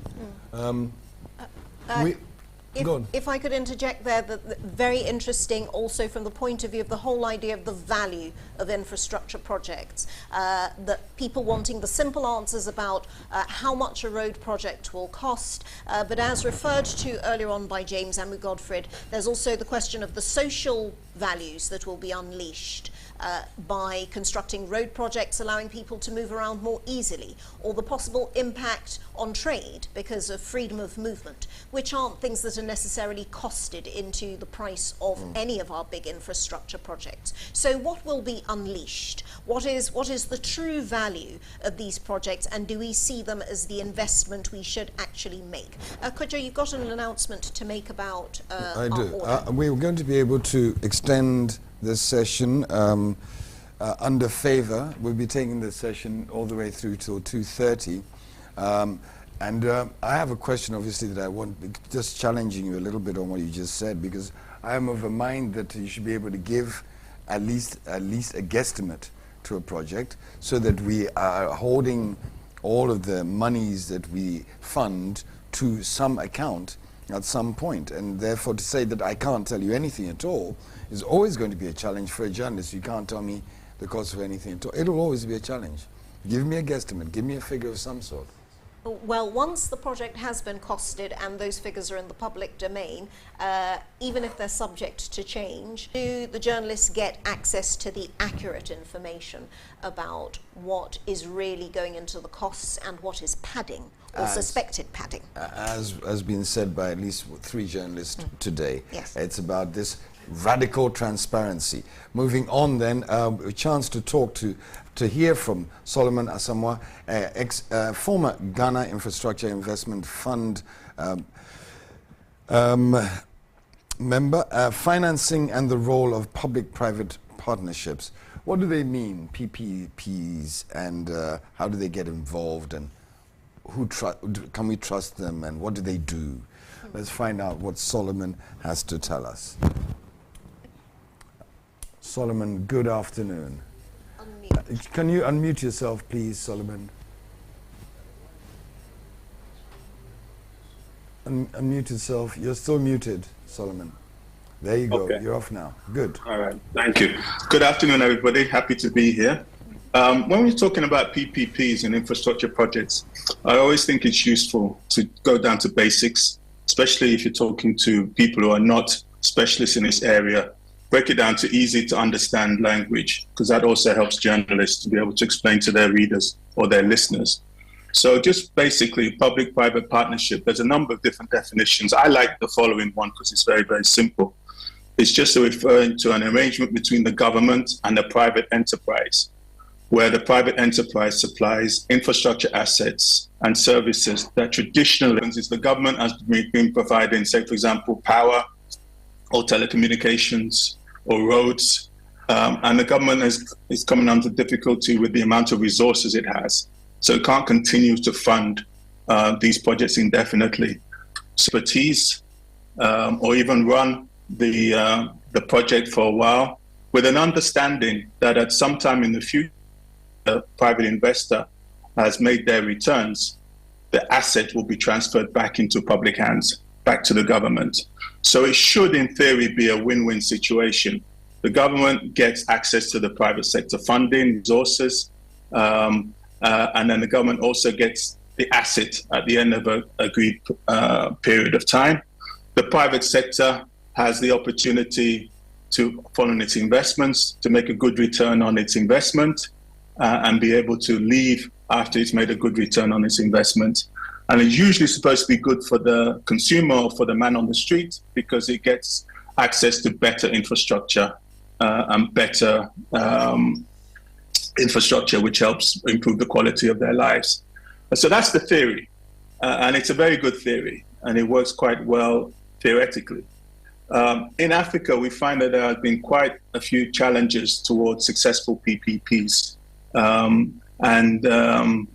Many of them have been I've looked at these potential investors, and what you find is that typically, because it's a public sector project, there has to be real scrutiny on how you select the private sector party that's going to do the investment. because you can't just give it to your friends because it's a public project. So you have to have a process by which you choose the best private enterprise, and you usually have some kind of beauty parade or submission, RFPs, etc. The real problem with PPPs, I found, is that the time it takes to complete that process does not fit into the political cycle of a country. So you may have a government, for example, at the beginning of its term, when it's in for, let's say, a 4-year term, starts a process to allow private sector to come and maybe take a port or take a toll road or something like that. By the time you've done all of the studies, the initial studies, and I think the lady before me was just talking about they were starting the Lagos Abidjan road back as far as 2016. The issue has been if you try and do a process where the government's term is only 4 years, what will happen is that the government will become less committed to this process the nearer it gets to their next election. So unless you can complete a process, I would say within 1 to 2 years or 18 months maximum, then you can get the project going. The government's likely to lose interest because they've got nothing to show for it. They've made a lot of announcements about how they're going to build this piece of infrastructure, and they haven't gone around to even selecting the party that's going to take them. So it's an issue in that respect. There's also an issue in that the most attractive assets that the private sector would like to get involved in are usually the most lucrative, the most valuable to the government, usually the foreign exchange earning components for the government. So if you're talking about ports or airports or things of that nature, typically they generate and earn a lot of foreign exchange. And the government is loath to let go of that. So that's also another issue that you sometimes have. The other issue for private sector is that they don't want to take the risks that they can't control. So they agree on a set of rules that will govern the arrangement, but the government has to stick to what it says. Then it's unlikely to want to invest. A simple example is that if I'm building a power plant, or the private sector is building a power plant for the government, the private sector wants to know that its tariffs will cover its costs, and the tariffs will be linked to be able to be. If, however, the government, because of the political issues with raising tariffs for power, for example, decides not to raise tariffs, then what does the private sector do in those circumstances? Well, it'd like to have some sort of recourse to the government so it can get back the funds that it was expected to have gotten back. So these are the issues. Private sector, usually if it's a large infrastructure project, are usually large companies that are bidding for these with an army of lawyers and experience. And often in the government side, there's not that degree of legal or experienced participants to negotiate these contracts. But unless you get a good, fair result, fair to both sides, it's likely what will happen, especially in this day and age, is that if a sweetheart deal has been given to a private party, trust me, when the government changes, that contract is fair on both sides, and you're more likely to be able to move forward. So that's what I'm not sure if I was meant to cover any other ground, but that's really the basis of PPPs. They haven't happened as much in Africa as they could have done because of some of the reasons I said before, but projects, more will happen in time. Thank you. Thank you very much for that, for those insights into public-private partnerships and the pitfalls of PPPs. There are a lot of Ps wandering around here. Of course, as Vice President for Infrastructure, Private Sector and Regional Integration at the African Development Bank, one of the past hats that you've worn, with your specific responsibility for NEPAD and regional projects. This is something that you'll be familiar with. We had a question from one of the contributors asking if BOT, Build, Operate and Transfer, was intra-regional projects, even more complicated than national projects. So, to answer the first part, yes, BOT is a part of the PPP umbrella, if you like, the Build, Operate and Transfer. So what you do is that you give the private sector a concession or the right to build a piece of infrastructure, operate it, and then after a period of time, usually something like 20 or 30 years, transfer it back to the government. So the government owns the asset, but the private sector party has built it, has operated it, and then transfers it back. So that's yes, it's part of PPPs. On your second point about intra-regional PPPs, absolutely right that it is complicated. I mean, national PPPs are complicated enough, but when you're trying to, and I've had a lot of experience of this, when you're trying to involve different countries, even neighboring countries that you think would be closer to be able to do it, you come into many additional. If the regulatory environment between the two countries are not out.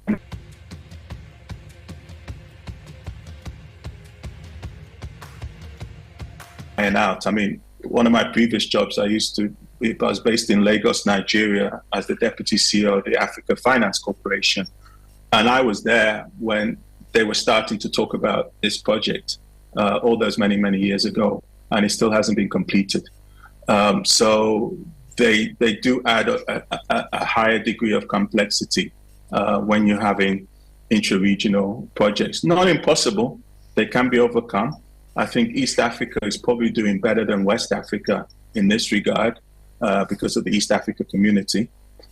Southern Africa is built out a lot of infrastructure, especially in the SADC regions.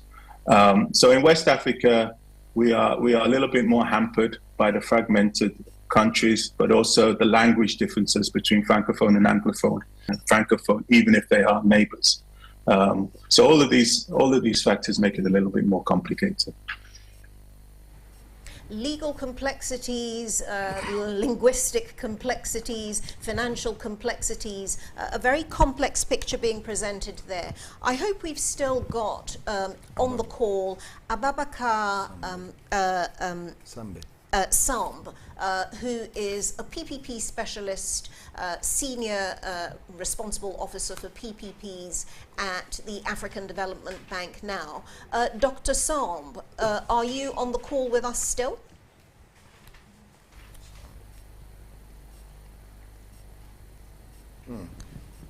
Dr. Ababakar Samb, vous êtes là encore?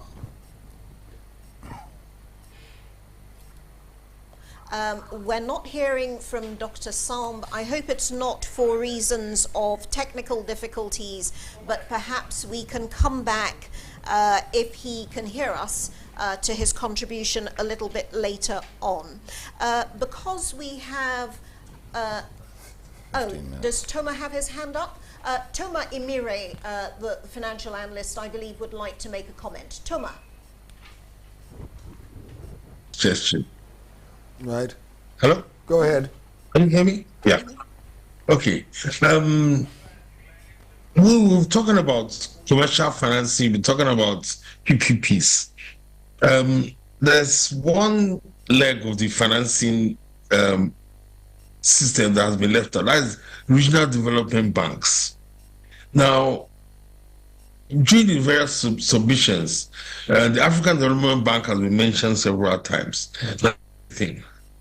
The African Development Bank right now has a loan portfolio of about $30 billion. Now, the financing gap, the annual financing gap, according to the African Development Bank itself, is somewhere between 68 to $100 billion, which means definitely the ADB can't do it itself, can't do it alone. However, there are several regional development banks across Africa. West Africa has one, Southern Africa has one, East Africa has one, East and Central Africa has one.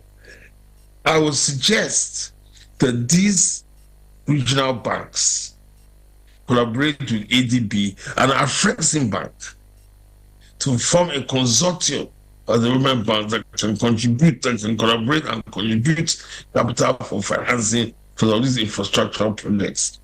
Don't forget that if you're going to attract commercial financing and you have a commercially viable project, the fact that you have several development banks on board sanctioning the project to attract that commercial banking, that financial financing they're looking for.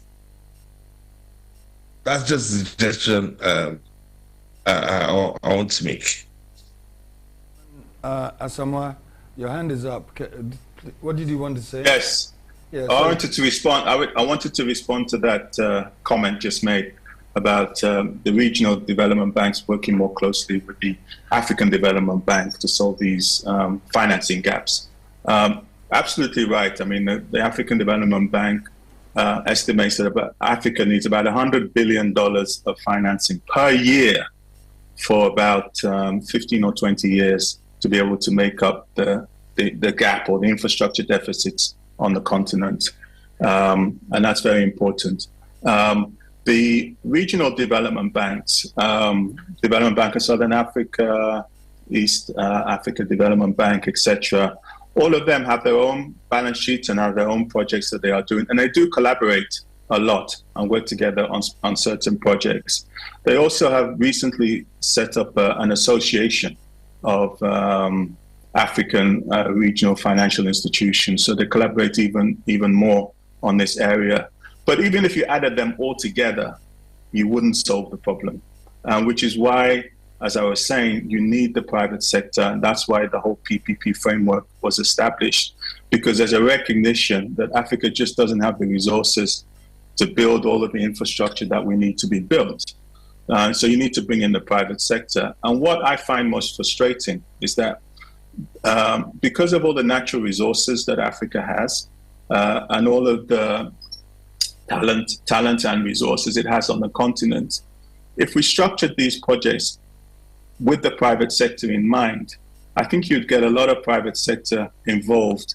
For example, initially in the areas that they would be interested in, like the mining sector or the natural resources sector. But you can go even further than that.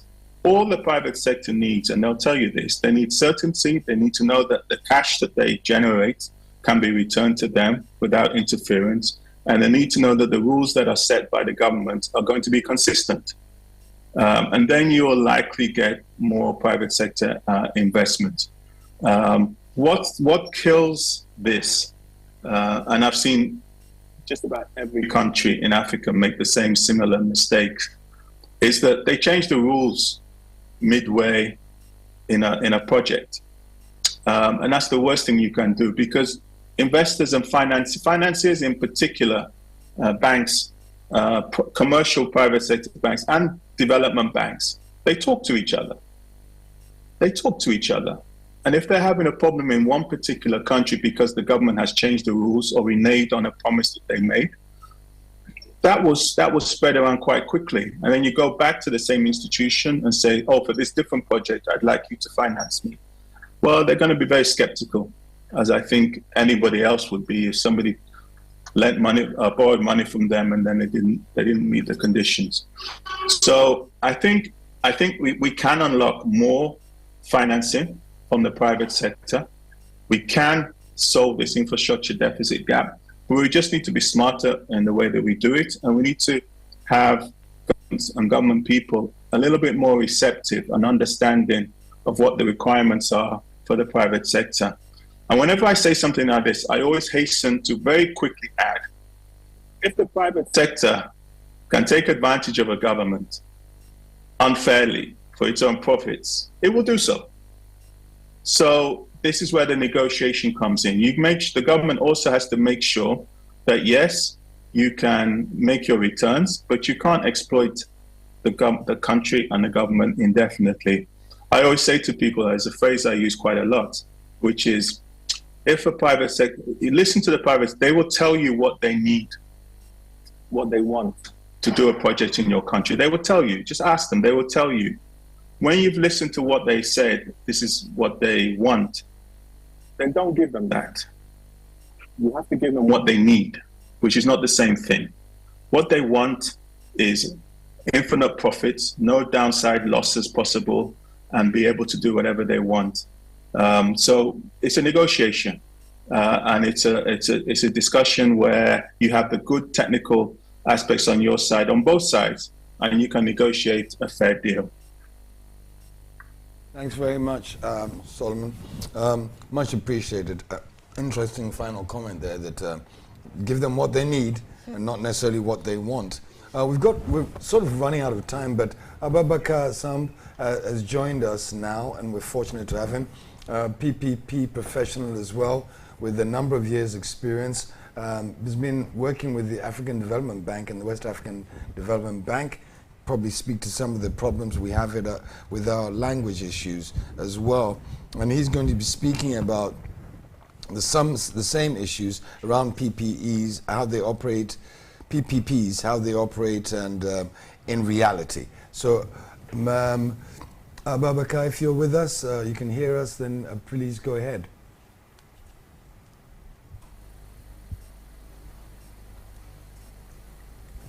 Thank you for having me here today, and then good afternoon, everyone. I was supposed to speak in French, but I will try to do my best at speaking in English. So what I will basically talk about is how we can move from the policy to bankable project. So I'm gonna give it a point of view from the African Development Bank as a PPP specialist. So what basically happened is that so what we do in African Development Bank.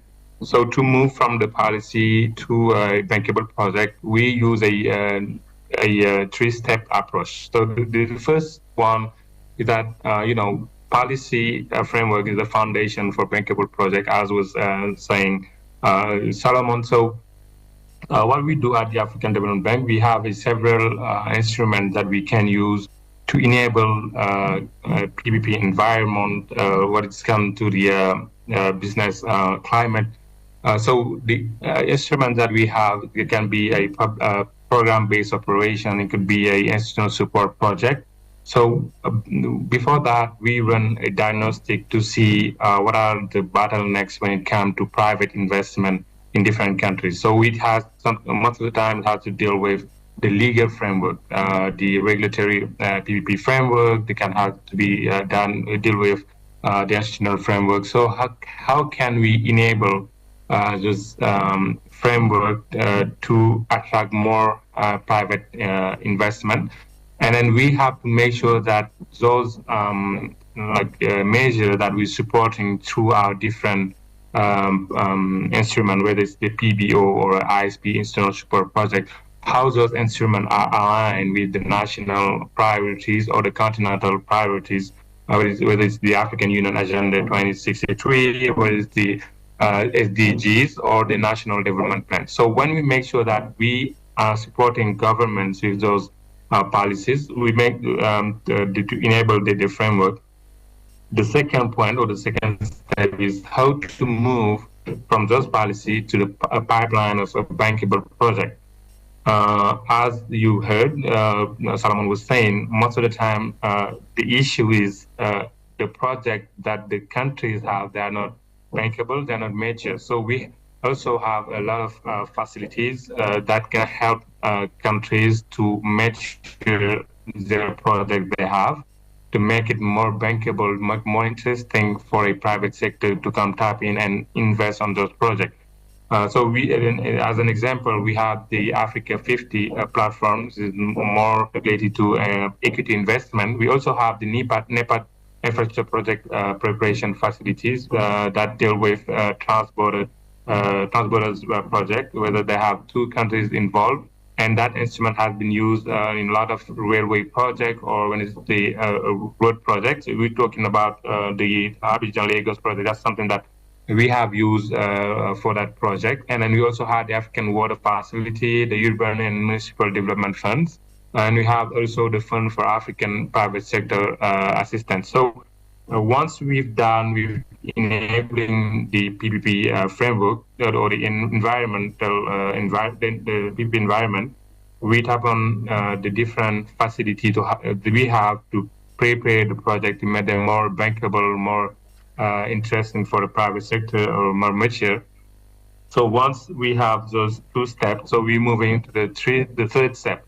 And that third step is what the bank is doing, business as usual, that's financing the project. So we have also different instruments, whether it's a grant, depending on the performance of the country, depending on the the level of development of the country. So we can either provide loans or grants. So equity, we can also use a mix of a blended finance to support the countries. We also have guarantees depending of the intervention that the bank will provide. So different tools that we can use to finance the project so that we can support the government. So we also can support the private sector when they request some funding. So based on those three, now we have the three different steps. So we can just quickly provide some example of country or project where we have used those three steps. So first of all, we can name the Dakar Jamnaja Toll Road from Senegal. So that project has been supported by the African Development Bank. So we provided a funding of 40 million in financing and technical support for structuring the PP. That's a PPP. That's a concession that we have in Senegal.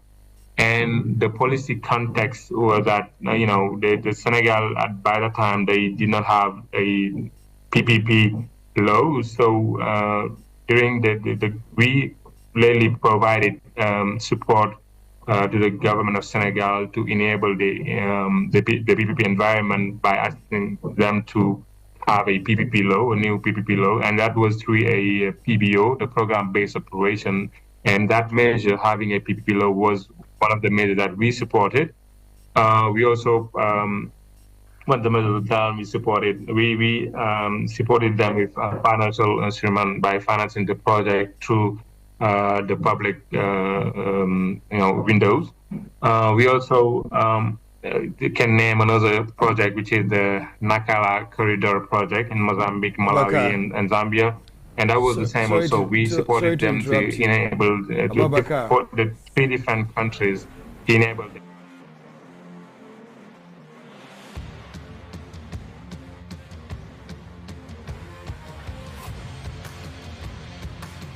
To get the education on the three-step approach. Really sorry to have to cut you, but we have run out of time for the whole session. But thank you for joining, even though it was a little bit late. And your points, your intervention, much appreciated. Thank you so much. Fascinating contributions there, and I think we were really building up to the meat of the matter, the money, and how the finances are to be organized, how African countries are to finance these big ticket items that they absolutely need. If we really want to open up Africa as a continent, share our resources with each other, and perhaps really give a boost to interregional trade, these are the hard questions we're going to have to face. If we want to use Mauritius as a manufacturing hub, how do we do that when only 30% of the population have access to electrical power? These are the facts we're going to have to face, and we'll have to be creative in thinking about how we progress infrastructure projects in Ghana. But Kojo, that's been, I think you'll agree, a very thought-provoking discussion we've had there. I think that one of the critical things that's come out of this whole discussion is that the media is not educated enough about any aspect of it. Even the media themselves accept the fact that the challenges that they face with access to, lack of knowledge of, and so many facets to any kind of work that's being done infrastructure-wise across this continent needs a lot more education. And again, I love Kobus's comments about radical transparency. And that's even a lesson that the governments have to learn as well. And the fact that they want the AU to be involved in something like that is pretty important. The understanding of the PPP and what it means is something also the media does need to better understand. And the challenges that any private investor faces in doing business with any government. The election, the problems with the political changes, the cycle that is, so that the borders are open and we have free.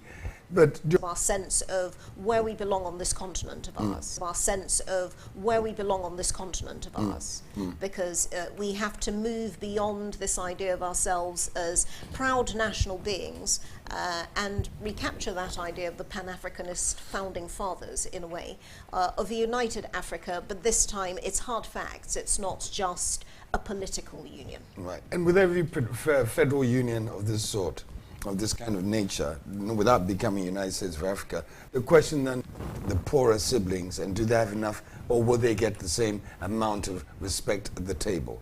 And economically, we can almost guarantee that is a question that will task certain independent governments who want to remain independent because of challenges like this, and the political upheavals that happen all the time in Africa.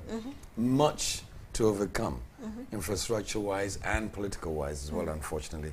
But some hopes or notes of hope from our contributors there, I think we'll all agree, including the suggestion, even in the most difficult cases of, say, public-private partnership interest in relation to ports. We have seen some interesting developments recently, certainly in West Africa, and indeed in the East Africa region.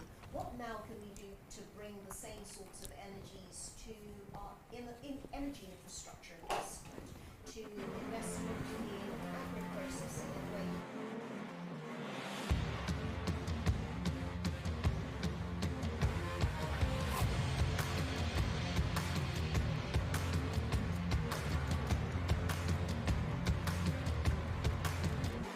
LinkedIn, X, well, I prefer to call it Twitter, and that one. And Facebook, and let us know what your thoughts are. And remember, we've got geography to do with regulatory and policy constraints, financial constraints, telecommunications as constraints, and roads.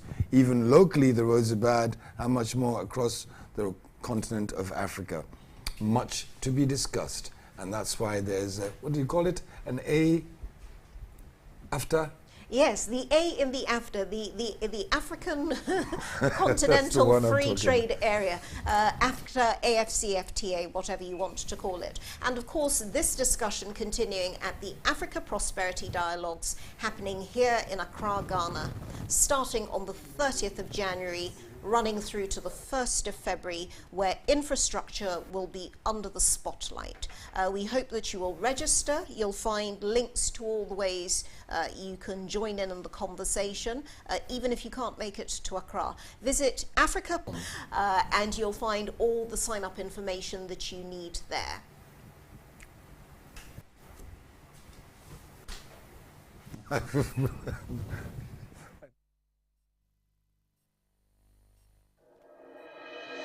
You who commented and contributed. Thank you. This is Africa, endowed with